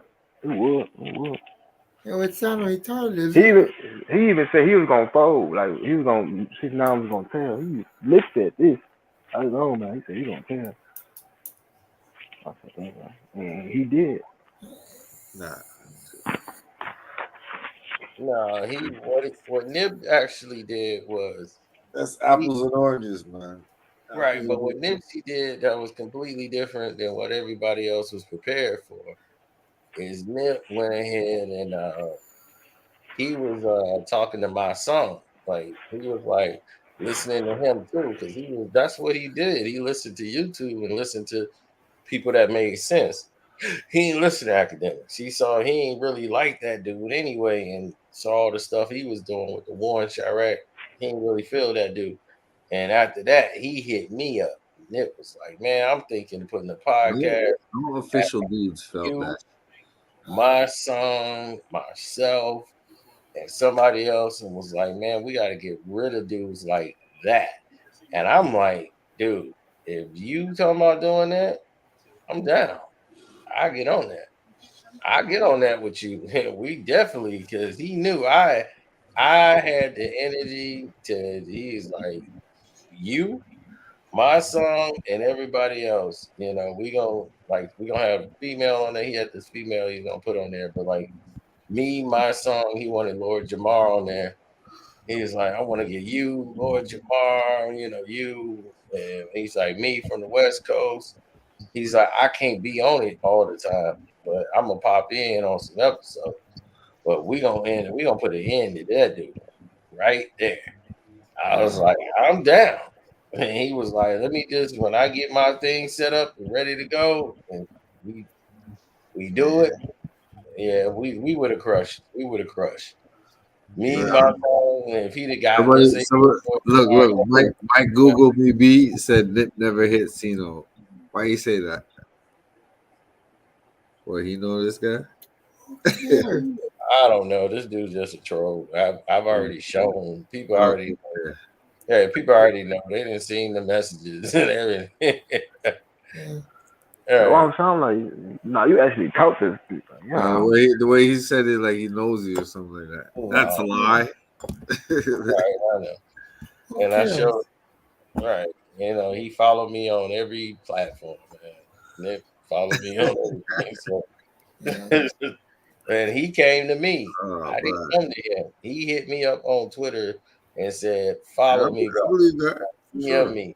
Because you were, and I was like, man, you were big back then too. So he showed the DM. Yeah, he hit me up on Twitter. And that's what he used Twitter more than he did IG. So he was on Twitter a lot. Yeah. He said, you know, we from Houston way back. Shut the fuck up. They rap a lot. Shut the fuck up. Rap a lot. He roasted. I was at an academic studio recently. A client of mine did an interview. Academics don't own a studio. He rented.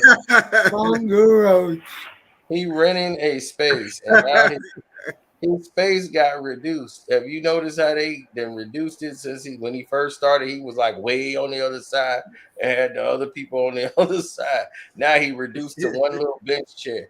I was like, yeah, now you can move to a bench. Do you realize how much that was costing you? And you weren't making that bread like you be talking. Big money grip. He's seen your video, seen your breakdown. He's like, you right. I'm like, I know I'm right. I know what they paying. I know what they spending. I know what they paying. And they mad, I ain't gotta pay none of that. He's like, oh yeah, he's right. Let me change this up. Yeah, he interviewing people at the bench table. Somebody said, you know what, academics look like third cousins.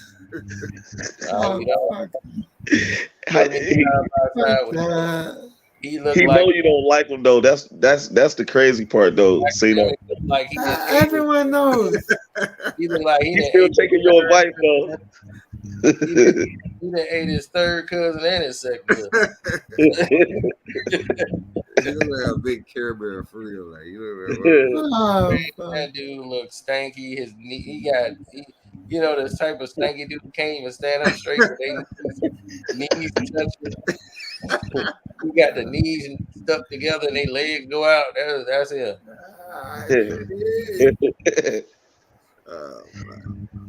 That academics. Hey, if you want more information about him on Patreon. Oh yeah.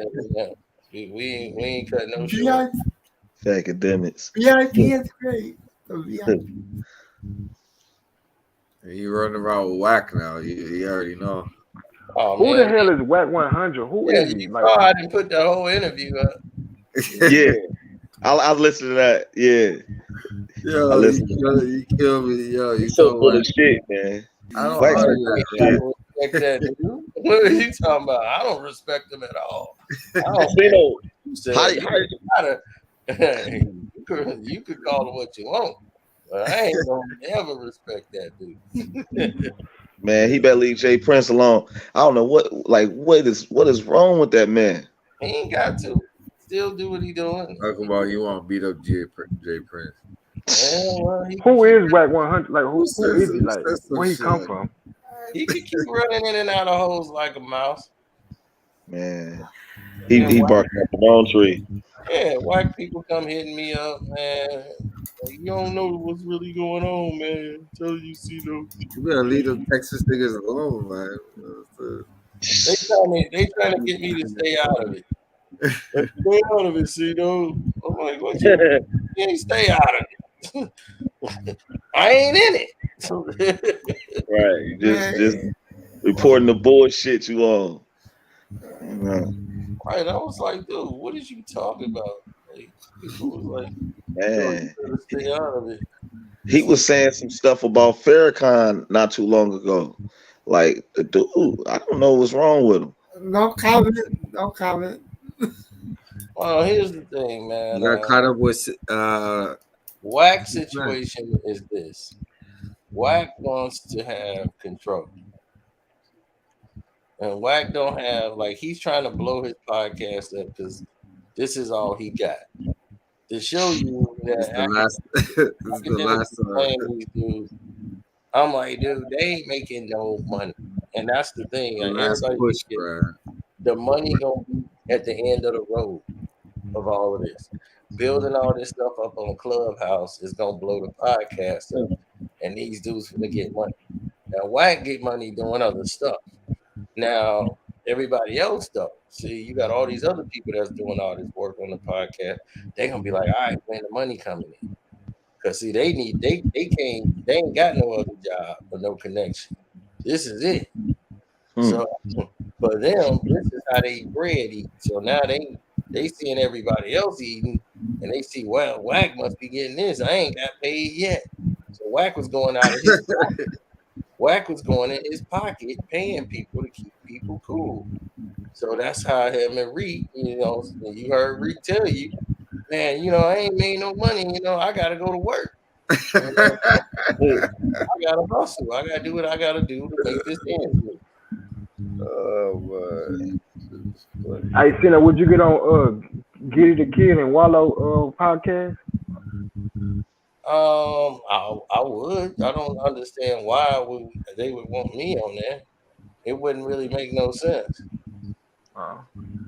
Is it any podcasts or like top shows about our culture that you passed on that you probably you kind of regret? Nope. I mean, really, I don't think so. Because most of the people that want to interview me, they not on. Like they trying to get on, or they got some like any really big platform. They wanted to like have me have my own podcast. Like they tried to get me to do one on not Spotify, but mostly Spotify was partnered with it. Like, and they was like, yo, you can have your own, podcast. They wanted to put me with another guy for the hip hop doing the truth behind. This is way back then. So that got shut down because they would all have control more than I would have. Yeah. Man, that's a fact. About 2 or 3 months ago, I got ownership, man. You know what I'm saying? Yeah, see, this is back before podcasts was what they is now. There was no real monetization in it. It was just a show. So you weren't really going to make any money. It was just like, we'll provide everything for you to distribute, but all the ad revenue, like, it was basically people like paid promotion. Like, people can, if they want to, they can come around and advertise and you will get paid off of it. If that, they were like, okay, well, somebody wants to decide your show is what they want to use. Now we'll come to you and you can make a decision, and you'll get a percentage of that and a piece of it. And I'm like, so you'll be doing all the work, 3 hours, 2 days. What they wanted 2 shows a week, so you do 2 shows a week, and you basically making 38 cents a show until they started finding you ads or something. Man. So you're basically doing it for free, making 38 cents or nothing. You're right. So we're gonna eat off 38 cents. Well, I laugh at the impressions you be doing, man. I laugh at the Draymond impression you do, and that goddamn T.I., man. I be dying off that one. That should be what's Cino's best impression though? Y'all think? Sure, night. Draymond would always catch me off guard because Cino would just be talking about the game, and then he'd just go into his Draymond impression. It'd be funny as hell. It just sounds just like how Draymond be. Like, man. I know if I was on Fresh and Fit, I'd have punched one of them in the mouth. That's why I already know that's coming. So that would not be a good idea. Hey, Cino, do you even speak to Draymond? I know y'all related. The Cardi B impression. Yeah. He go that Cardi B is funny too. And the Nicki Minaj, man. What the hell? You do Nicki Minaj too, man. And Meek Mill, I can't forget it. The Meek Mill be having me die too. You be having me, man. Meek Mill is a fool. He come whack. He jump for white daddy, Meek Mill. Yeah. Politics dealing with this shit, man. You think Wack is lying to you, bro? Wack ain't lying to you. He may be exaggerating this shit for the entertainment value and the clicks, but them text messages are real, bro. This man, dude. They're trying to get me to stand down. When that shit happened, bro. Wait, what the? Confirm to me that shit, how that shit went down. Like asking you as a man, because I know you a cool dude. Just leave that shit alone, bro. Like I'm cool with the, Leave what alone? What is he talking about? Be your enemy around Yeah, what the fuck? Like, bro, that shit got people I know for sure and cool with. Just I just want you to stay out of that situation, bro, because that shit gonna get hostile real quick with the shit way this shit going. Letting you know, bro, Jay Prince is after that money too. Don't sleep that he ain't trying to get some money out of that shit too, bro. He just parking little Larry Hoover Jr., dude.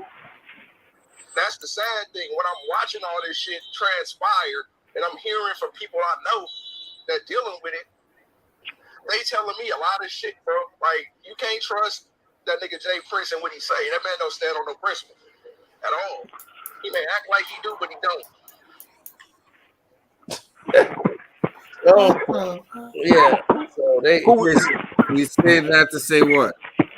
Exactly. He's trying to tell me I need to stand down. I'm like, no, I'm not in it. If I expose Wack, they mad because I'm exposing all of it, right? So they want to hit me with these guys. Man, you need to stay out of it, bro. I'm like, bro, I'm not in it. Nobody addressed me, and no Wack ain't addressed me. He addressed Jay Prince. Jay Prince addressed Rat 100. And at the end of the day, not one of them was talking to me. So I'm like, all I did was play the audio.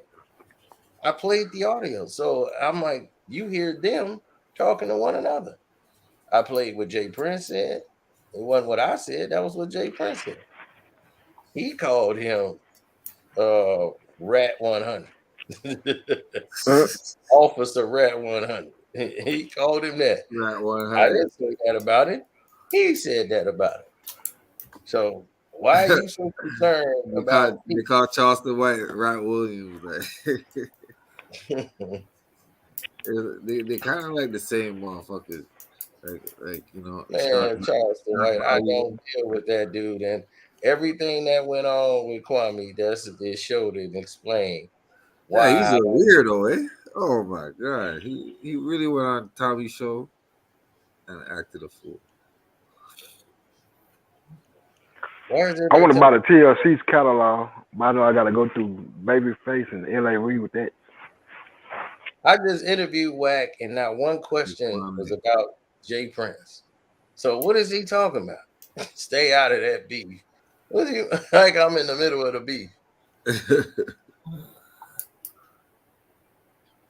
He must work for Wack 100. Yeah, he do. I mean, you had to guess that. He working for free, dude. Mm-hmm. Oh man. He not even getting paid. Like, dude, come on now, stop. Right. He ain't getting paid. None of these dudes. I'm like, none of y'all even getting paid. That's the sad part. It might be one of his henchmen, you know. Mm-hmm. They ain't even getting no money. Wack ain't making no money off the Clubhouse. That's the thing. Everybody's taking his video and they putting it on YouTube and getting paid. Now they got money. It's monopoly money. That's all I know. Now they got a bright idea. We're gonna start putting it on YouTube. Yeah. Who is Wack 100? Where he come from? He's the games manager, or he came around. He's a truck driver on a transportation business. He went to jail for back then. Yeah, nothing wrong with that. The trucks are nice, man. You know, they bring it. That was sure nice. That was sure nice that he used to do. Bring in some good revenue. He probably used that money to start up his little management company, no? I guess so, but like I said, these people look weird or in a lane. Like I don't know. It be your favorite rapper be lame. You be like, damn, I never thought this artist was lame. Like when you drive trucks, it's a long hours on the road, man. Oh, they make a lot of money though. I give them that. I don't know how you find time to gangbang. That's what I'm saying. These rappers go backwards. Like, how the fuck y'all going back to? Y'all got money, but y'all not putting money. Y'all not putting money back in the long run. Y'all just going want to be a gangbanger. I'm like, I don't understand these rappers. So I laugh. Like, y'all niggas are characters to me. Like that's what Pimp C said. He said if you a cartoon character on your that nigga. He said that. Like, come on. You ain't a pimp. You a fairy. He said, I know who stick them dick, man. He was saying some shit, and they had to get him out of here.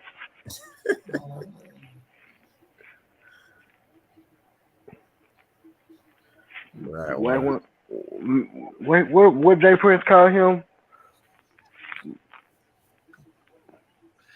Rat 100. Like it's like, dude, like these niggas, man. I don't take none of these niggas serious because all they doing posting guns in the videos. It's like, bro, y'all putting the target on y'all. Then y'all with somebody, it's the bloggers, nigga. Y'all get the money, y'all go backwards with the money. I'm like, bro, how y'all got all this money and still trying to be in the street? It's like, make up your mind. The money is in the streets, man. Don't you get it? That's true.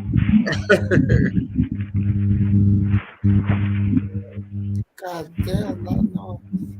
A lot of these cats, they really ain't making that much money on doing it. You could tell who got the money. Mr. Ellie got money. Ashanti, she got money. They gotta do other things to supplement this shit. And it is what it is, man. It's a lot of dirty. It's a dirty game, man. You heard whack. Yeah, it is. The game been dirty since the 50s, though, since Frankie Lyman and all them young guys. Right. That's why I want about catalog. That's what Michael Jackson got rich. I'm like, that's why that nigga had so much power. That nigga was buying shit. And they were mad at that shit. That's why they called that nigga Wacko Jacko. They pissed. Yeah. I ain't gonna. I thought Michael Jackson was touching kids until I started reading more information about it. Like, that's not true. It wasn't true at all. Because he went to court and everything, and he won. All right. There we go. There you go. Officer Rad 100. Officer Rad 100. So he used to be a. So he looked like he used to be an officer. Oh no, his nephew. Yo, somebody said, yo, whack, you can't fight. I see it against the white boys. You know what I'm saying? It was get out. You wasn't shooting no football. Wax said, yo, that was all defense. It was. I mean, he hit them with a clean shot. I mean, he did what he had to do. But them dudes were, I mean, he knocked out some people where he lived in the bird. They was like right around the corner from his house. Yeah, we died. Somebody got something playing in the background, like it was a lot of noise. That's you, Twizzle. You say that's me? Yeah. It's a video on. Might be it down. Go ahead, Mike B. Okay. See, no. When did you talk to Nipsey Hussle? When I spoke to him. And when was that? When he was alive. So you spoke to Nipsey Hussle about YouTube videos and academics when he was alive? Absolutely.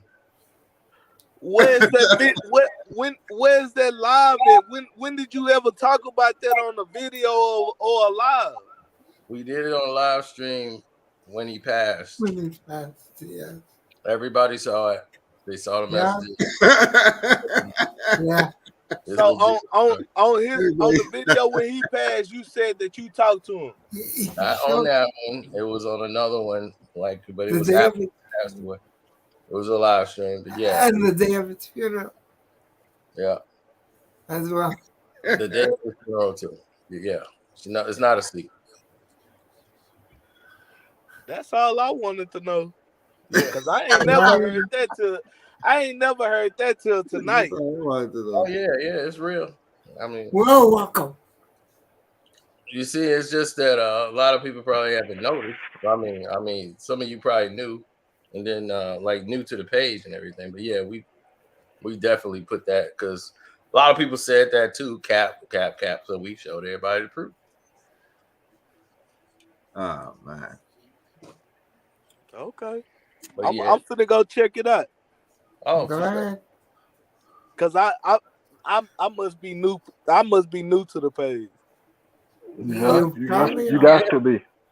Yeah, because everybody here know about it. They seen it already. Mm-hmm. Yeah.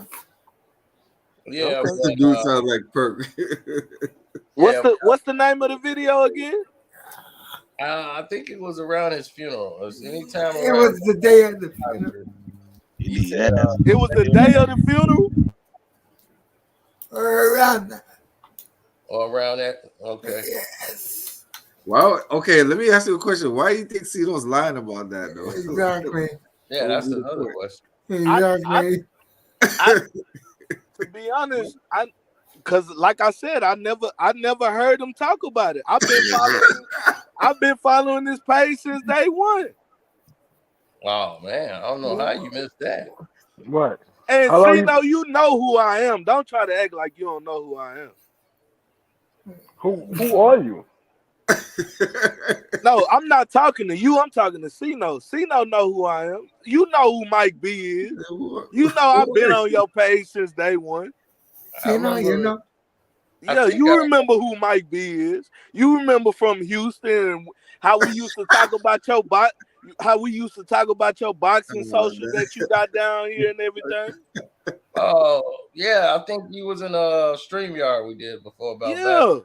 Way back then. So you know I've been down since day one. Oh, okay. And like I said, like most people might think that I'm talking down on. I'm really not talking down on you. It's just I never heard you talk about that before. I never heard you, you know what I'm saying, say you talked to Nip before. I never heard that.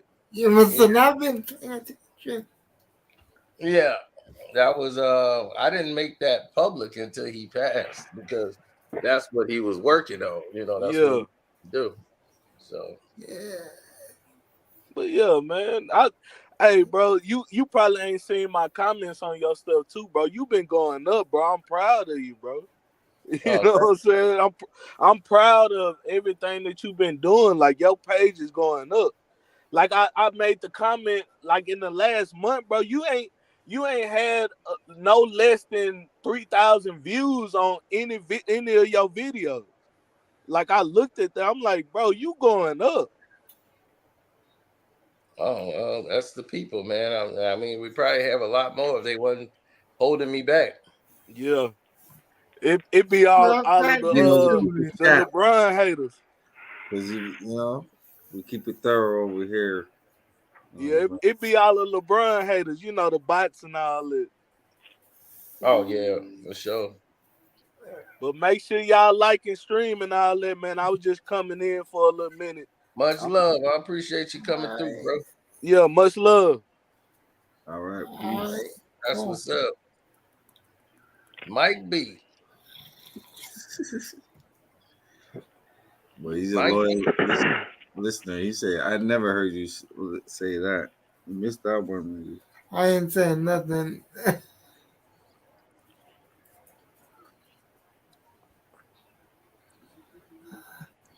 He's like, Perk. We know that's you.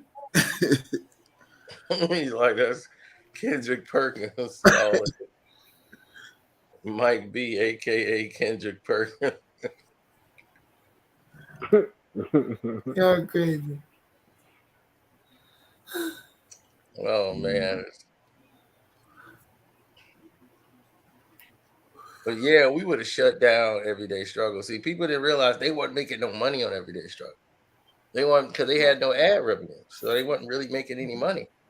They were being paid off streams, right? For their time doing the show, but there was no real money in it like that. So it worked as like you're getting paid and people noticing you. You know, Complex booked the guests. They brought all the guests on the show. Like DJ Academics didn't book anybody. That's why he kept talking about it's his show. Dog, it ain't your show. That was Complex show. You can't speak on LA business. Oh, pow! What up? What's up? How you gonna say you can't speak on LA business, but you're not even from LA? Who said that? From Pacoima. Whack. Oh, whack. Yeah. Whack. I'm like, this man is from a whole different other city.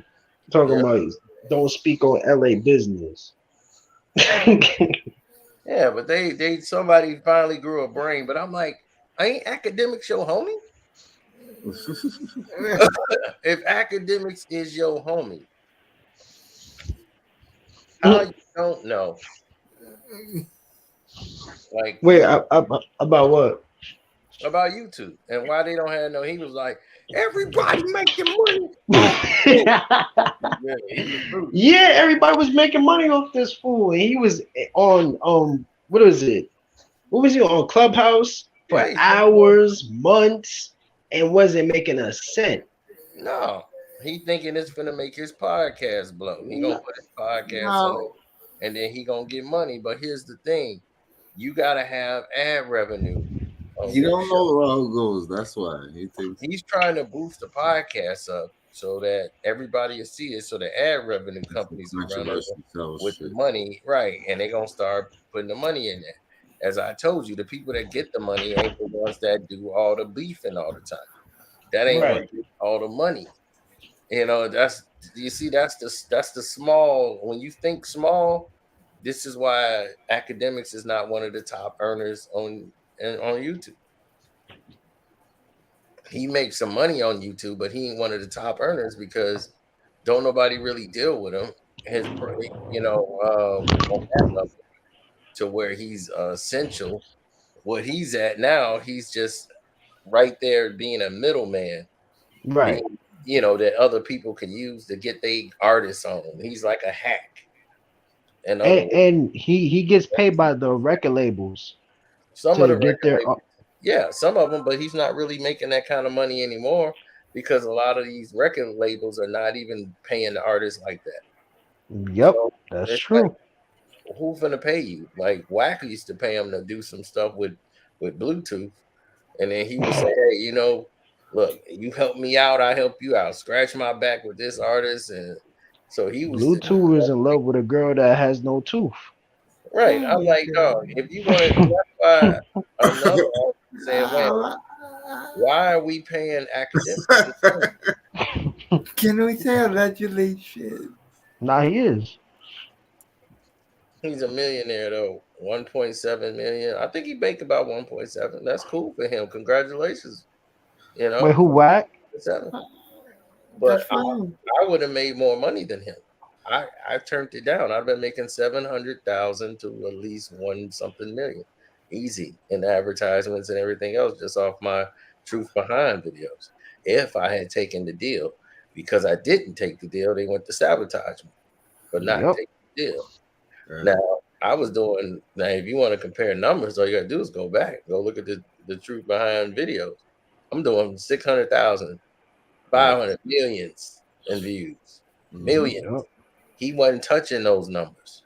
Because you had content touching those numbers, right? And people saw that and was like, "Whoa, this dude, the truth behind." People started like watching me and started trying to do what I was doing. Yeah, I know a guy. Right, DJ Vlad went and started digging up old videos because I got people hot again. They was like, "Dude, you're not even in the game, and you got people talking about Papoose." A refrigerated man. MC Sham. Certain moments in hip hop that you remember. Papoose still mad at you, Cino? Real hip hop heads. I guess. I don't know now, but I was wondering, like, man, like normally somebody would be like, "Yo, man, thanks." But he was mad at me over the Uncle Murder Beef video. He was like, I ain't mad at him. I'm like, what you mad at me for? That's what happened. MC Sham too. Oh, Sham was lost. Mr. Refrigerator Man. MC Sham got mad at you for what? Dude, Shan was mad. I felt so bad for Shan. I took the video down. I roasted him so bad. You trying to get mad at everybody? No, you did. I can't even lie. Yeah, dog. I roasted him. I deleted the video. That's how, as popular as that video was, I deleted it because I felt bad for Shan. It hurt him. That video hurt his heart so bad. He blocked me on stuff. I didn't follow you when you blocking me. He was like, you should have just said nothing, man. You should have just said, been glad that a veteran just gave you that kind of shout out. Even though I'm talking about you, he was mad because I said, you lost the battle to KRS-One. That's what he mad at me about. He did, though. That's that ego. I'm like, dog, you lost. Everybody knows that. How you don't know that? And then when he came back the second time talking about his verse and all, I'm like, dog, you can't battle Blastmaster. You can't battle him. One, you smoke crack. Ain't no way. Right. You smoked crack. Ain't no way you that's too much material right there. Right. He came right in. You don't know nothing about rapping. Who is you? I was like, dog, he came in. I'm like, dog, I'm just giving my opinion. But I'm like, there's too much material. He could roast you for days.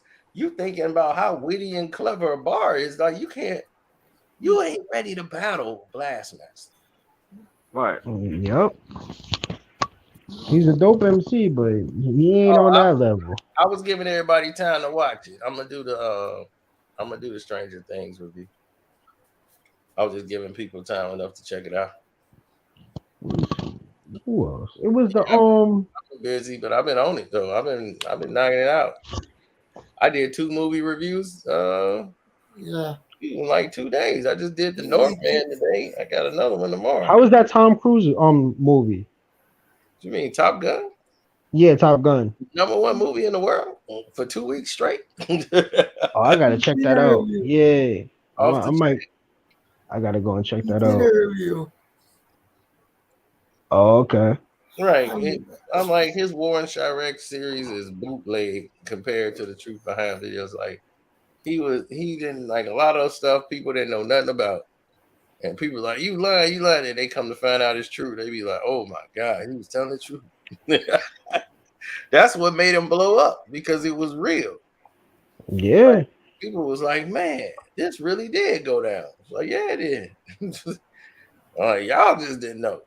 Like the first thing that set it off was that Nas and Jay-Z. Because those Jay-Z have Jay-Z mess with your page? Oh, I remember his lawyer hit me up.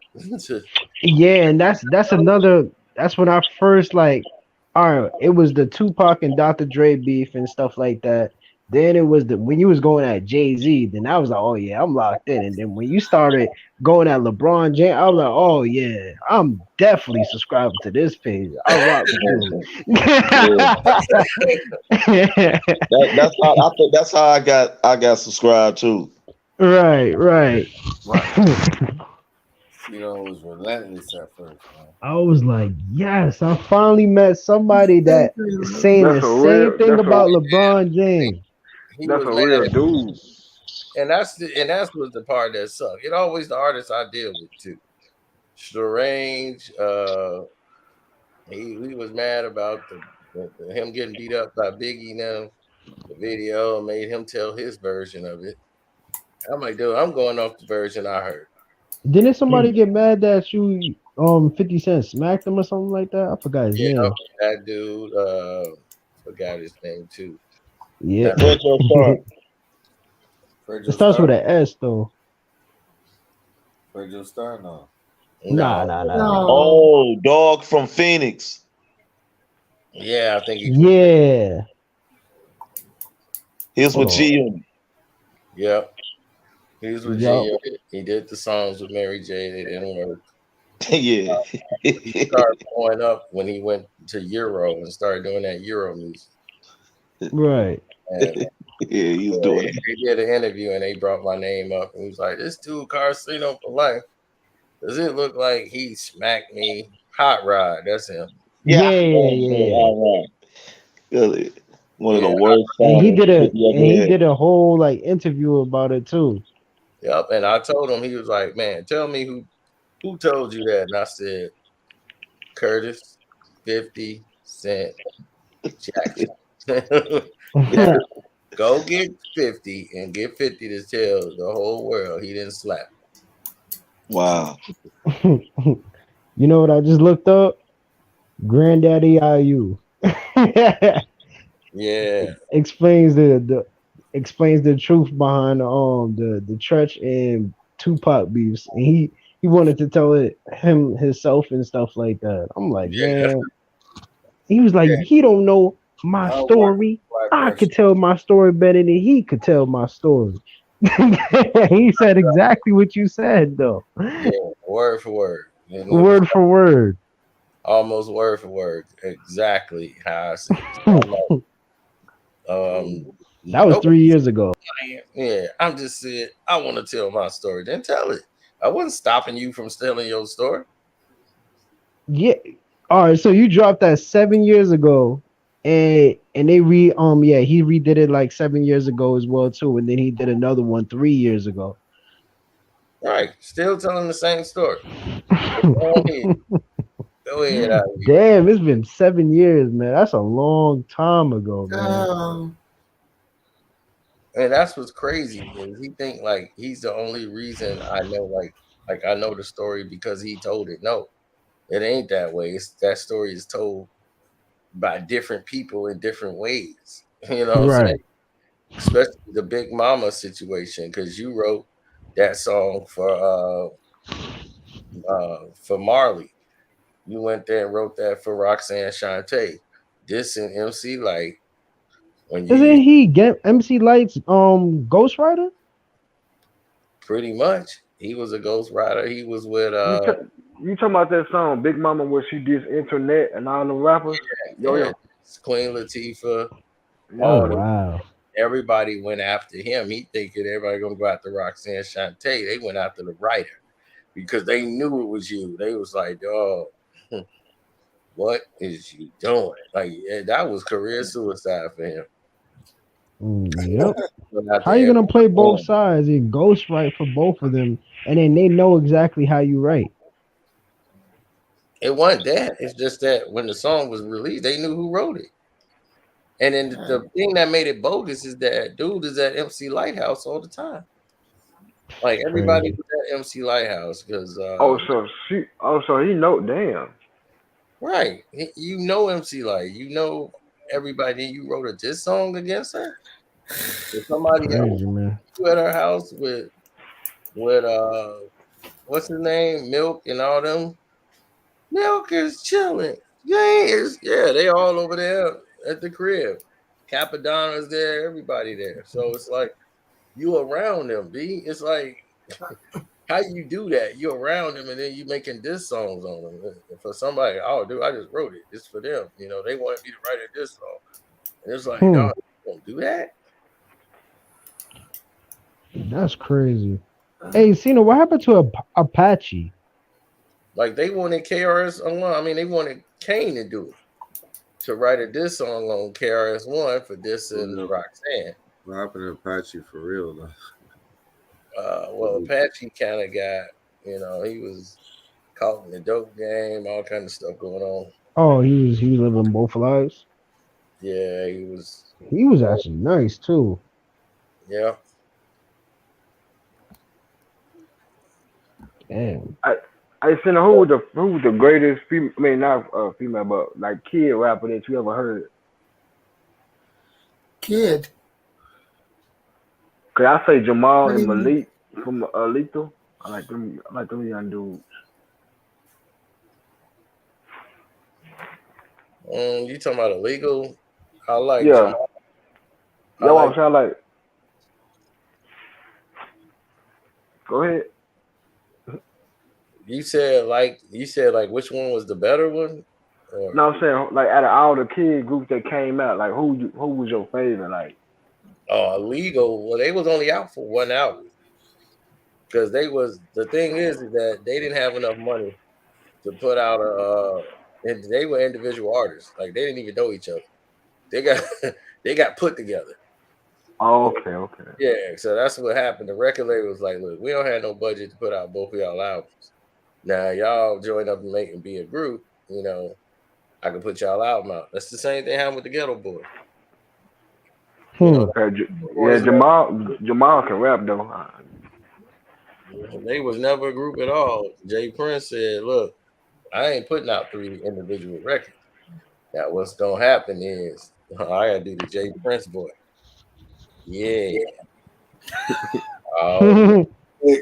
Now what happened is the situation where it's not very amicable for me to put out 3 individual projects at the same time. Yeah.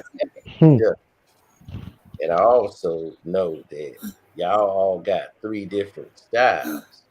And if I put y'all together on a group, we can use the rest of that money to go statewide. And I could promote you to the master labels and the big time. And we can get bigger budgets and outlets. And I was thinking of a name. I want to call y'all the Ghetto Boys. Because y'all got that 5th one. That's why Jay Prince was on all the albums. He the first one talking on all them albums. He always dropping some wisdom. It's been a long mission. Oh man, What up next? What's going on, man? Say Cino, bro. Have you seen the post game show for the Golden State Warriors and the Boston Celtics, man? No, not yet. Oh man. What they say, Nick? Oh, Brendan No. Nick? Bro. First, the pregame show. First, let's talk about the pregame show. I don't even know if you saw the pregame show. I don't know if you see Cedric Maxwell never got paid by Bismarcky production. Good. Good. Shit. I didn't know he was signed to Bismarcky. Oh, yeah. No, but I was going to say, you heard about the Draymond Green's comment about basically him talking about the physicality in the 80s and the 90s and how he's basically I seen that. He's basically kind of downplaying it. So Cedric Maxwell responded to what he said. Who responded? Wait, who responded? Cedric Maxwell. Cedric Cornbread Maxwell, right? Oh, okay. So he responded, right? Basically, saying, refuting what Draymond said. Trying to downplay the physicality of the 80s and the 90s, talking about, basically like, what I'm saying, if you were to play in the 80s or the 90s, Draymond Green would probably got knocked out by somebody if he was trying, if he would have tried, that's a fact. Tactics that he tried in game, in those previous games. You know what I'm saying? Basically like trying to freaking defend Draymond, talking about, if Draymond would have gotten no scuffle with somebody, it would have been a fight. I'm like, man, no. You know what I'm saying? It was just it was crazy, man. It was crazy. Man. It was crazy. That do sound crazy. It does. Draymond's soft. Yeah. Like I was saying, all this other stuff outside of what's going on the court. Exactly. Yeah. Draymond in the post-game interview talking about a doggone podcast, and then he's talking about, what Cedric Maxwell said, and you focused on anything else but the game. And from that standpoint, you lost right there. Draymond used to learn how to shoot, but until he started hanging with LeBron, his career went down. There you go. And you see that's Draymond Green before LeBron James. He would not be promoting no freaking podcast or anything like that. Can you imagine Kobe Bryant promoting his situation of what he got going on outside of the court when he's in the finals? Not at all. He'll be worrying about the opponent that's in front of him to find a way to eliminate them so he could get the championship. Right. It's crazy, man. Absolutely.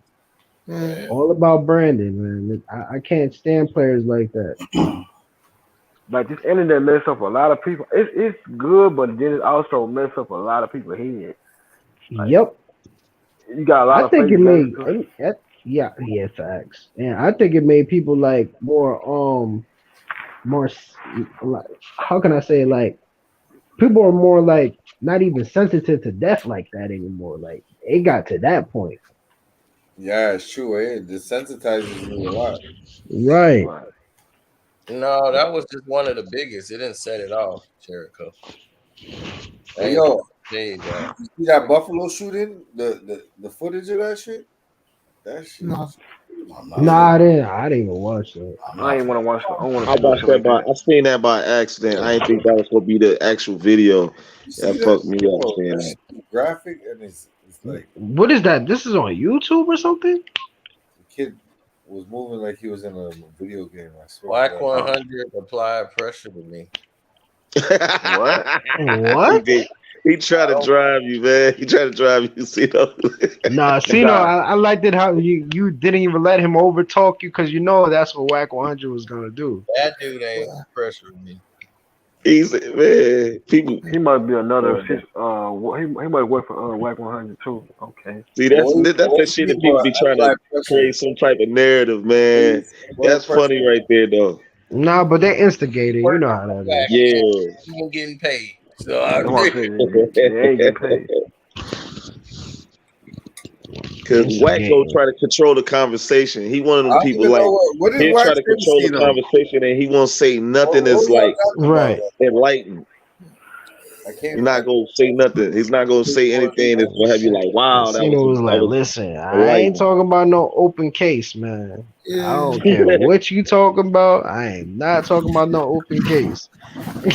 He's like, what you talking about? He's like, that is an open case. I don't talk about no open case. They had me talking reckless about an open case. Right.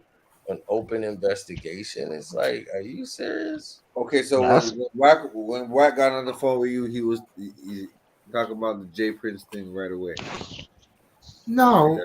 Nah, they didn't even talk about the Jay Prince. They talked about the arc. They were talking about academics. Jay Prince came kind of later. Right. That came yeah. People didn't realize it because they just saw it like a couple days ago. Yeah. Like, I just released it publicly, but they didn't realize the video is like over a month old. On Patreon. Yeah. Go to the Patreon, people. Patreon. Oh, we still live. Still live. Everybody hit that like button, subscribe to the page. Yeah, absolutely. Patreon. Yeah, man. I seen it was a reporter that was on the that asked Draymond Green about his podcast and him giving out like the game plan, the X's and O's, and he kind of like really was rude and went at the reporter like he was saying something stupid. Sorry, good. Sorry to cut you off. Yeah, sometimes people talk too much about their plans. The Detroit Pistons used to throw people off. They used to give out fake information. Then you would ask them about the Jordan rules. Like now you would get the Jordan rules. Back then, they weren't telling you the Jordan rules. Mm-hmm. They used to laugh. They'd be like, "What Jordan rule?" They didn't tell you. All right. That's what I'm saying. The Detroit Pistons was the greatest team. Similar, like 30 years later, you know about it, but back then they weren't going to tell you that. Nah, they weren't going to tell you. But as far as this game goes, man, from what I saw, man, Golden State, they're most certainly in trouble. Of course, the referees did their job and trying to screw, Golden State out of this game, but at the same time, they played lackluster. Of course, Draymond Green being the driving engine of the Warriors, he played terrible. 2 points and 4 rebounds. 2, 3, 4. Yeah, 2, 3, 4. 2, 3, 4. It's terrible. Terrible. That's Greg Ostertag. For real. Unacceptable, man. You're supposed to be the driving. You're too busy drinking wine and shit. You're the main facilitator and you're the main defensive anchor for the Golden State Warriors, and you're playing that. That's unacceptable. Unacceptable, man. Very unacceptable. Yeah. Just show, Golden State, they really don't have any size in the middle. Boston exploited that. They put Steph Curry in a lot of switches where they make him switch off on Jason Tatum, and Tatum, he was taking him to the rack, and they used their size down the stretch. Even though both teams, offensively, they made a lot of there was a lot of sloppy passes on both sides, but like I said, Boston took advantage of the Golden State Warriors on the inside, seeing how they had the size advantage, and that's how they won. Big block. Right. What I see. I agree. Definitely. We already talked about it. Do y'all think Steve Kerr overrated as a coach? Yes. Yep. Well, yeah. Definitely. Absolutely. I thought I was the only one tripping. No. You spoke about coaching. What is he? What was he going to say earlier? What was he going to say? You ever see him coach? Actually, Mizzle. Walton. Mm-hmm. It's crazy. Yeah. I mean, like you said, I heard you earlier because I was listening. Man, I mean, Mark Jackson was 1 year away. They was 1 year away, and they was gonna start making that finals push. And then as soon as that happened, they got rid of Mark Jackson, and he has never touched a head coaching job ever since. No. And that was back in what, 2013?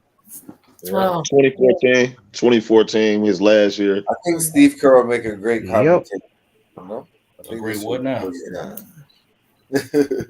And it's crazy because wasn't like Stephen Curry, his image with Mark Jackson was all about Christianity and everything like that. Like he was, you know, all about the Bible and stuff like that. And then all of a sudden, that kind of changed.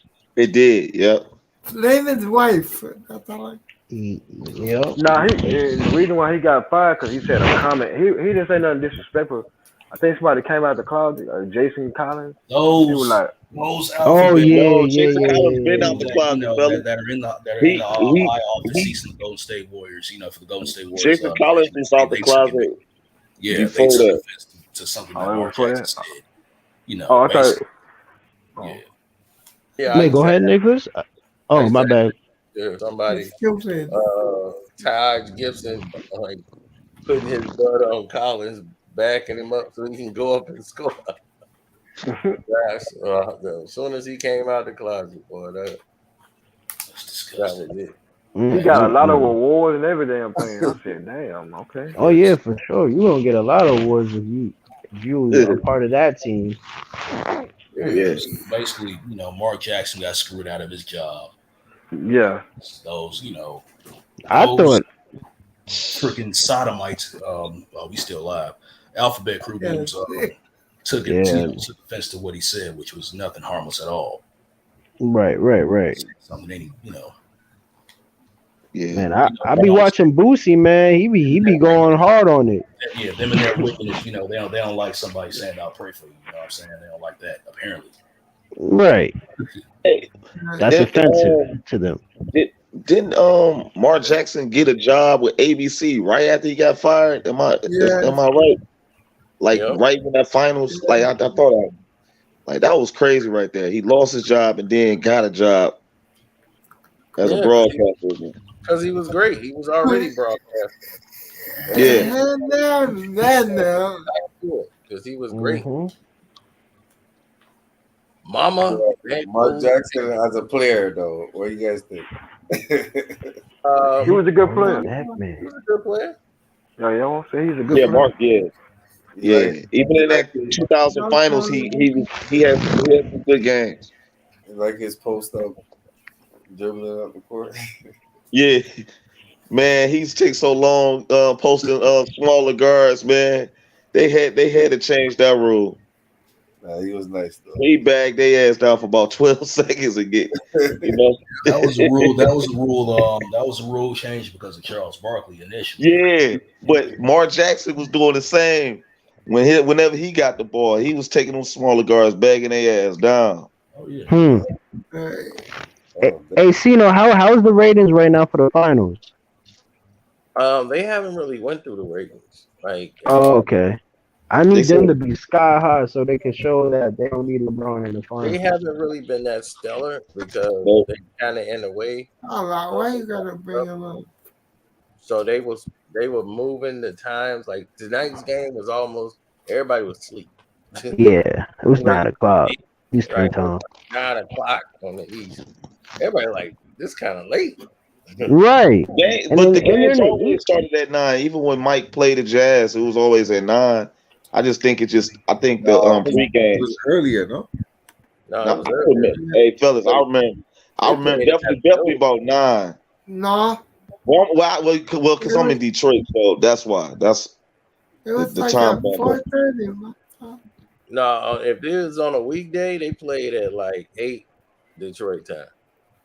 Yeah. 5 LA time. So yeah, 8, 9. They talk those pre-games be so long. I think that's be the other thing. And they talk about nothing. Mm-hmm. They talked about Draymond for at least 2 hours.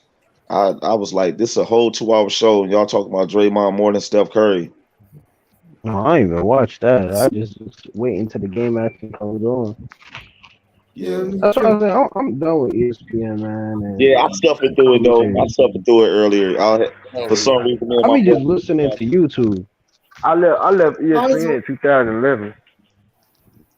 I mean, yeah. Oh damn! Wow, what happened in 2000?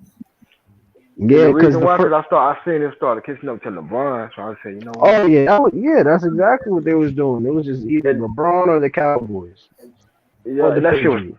that shit was getting on my nerves. I'm a It was Cowboys fan, but too. I got tired of that. The Cowboys did. I'm like, man, we ain't winning shit. Why we keep getting talked about? I'm a What real really Cowboy. got me was when y'all went like y'all was losing like almost every game because I think one of your starting quarterback, Tony Romo, got injured and they was still Tony talking Homo. about the Cowboys. I'm Tony like, Homo. what the heck? Yup. Tony Homo. Yeah. They want to blame Dak like Dak the sorriest quarterback in the NFL. The media do that. Like Skip Bayless is not a Cowboys fan. That's how I'm like, Yeah. He's a white fan. Yes. Man. Yeah. Man. They don't want me. Hey, They don't want me on ESPN. I'll say some shit, get me in trouble. So no, never mind. for sure. Hey, Cena, how do you feel about the Deshaun Watson? You feel like they're gonna just leave this man alone, or they gonna just like keep trying to add on? Keep trying to add on. They're gonna Because throw. they feel like now they finna try to come for the money. Ain't no criminal charges. They already said ain't no criminal charges. So now they trying to take the man money. It's crazy, man. He already won the case, did he? Well, the thing Yeah, he won the case. The NFL already know. Like, look, it's over. The NFL ain't even pursuing it. He got $100 million deal. Why would you give that man that kind of money unless you know the NFL already know they can care less. Believe me, if there was anything guilty this man did, they'd have been all over it. Like, Right. But they couldn't. They realized what was going on. The owners in Houston, why you think the owners gone from Houston? Everybody, the president, all them dudes was fired from Houston. What about the owner? So basically, they tried to railroad him. Yeah, they knew that them dudes were racist. That's why they got rid of Hopkins, because they was racist. Yep. And they did a whole bunch of dirty stuff. So they trying to clean up the image. That was stupid, man. They was how you get rid of Hopkins with the other dude. They was paying the white boy who was hurt, and he was good before JJ Watt. JJ Watt kept paying the white boy. Didn't question him at all, but would give Hopkins any money, and then gonna trade him for nobody and got nothing out of the deal. That dude should have been fired that day. JJ Watt was always injury prone all the time, and then Hopkins was actually like probably arguably like the top 3 wide receiver. In my opinion, he's definitely better than Odell Beckham. Even when he was in his height, he was always he had the quarterback that was just not good at all, man, and he would still show out and show up. Odell is overrated, man. Yeah, he had Brian Hoyer as a quarterback.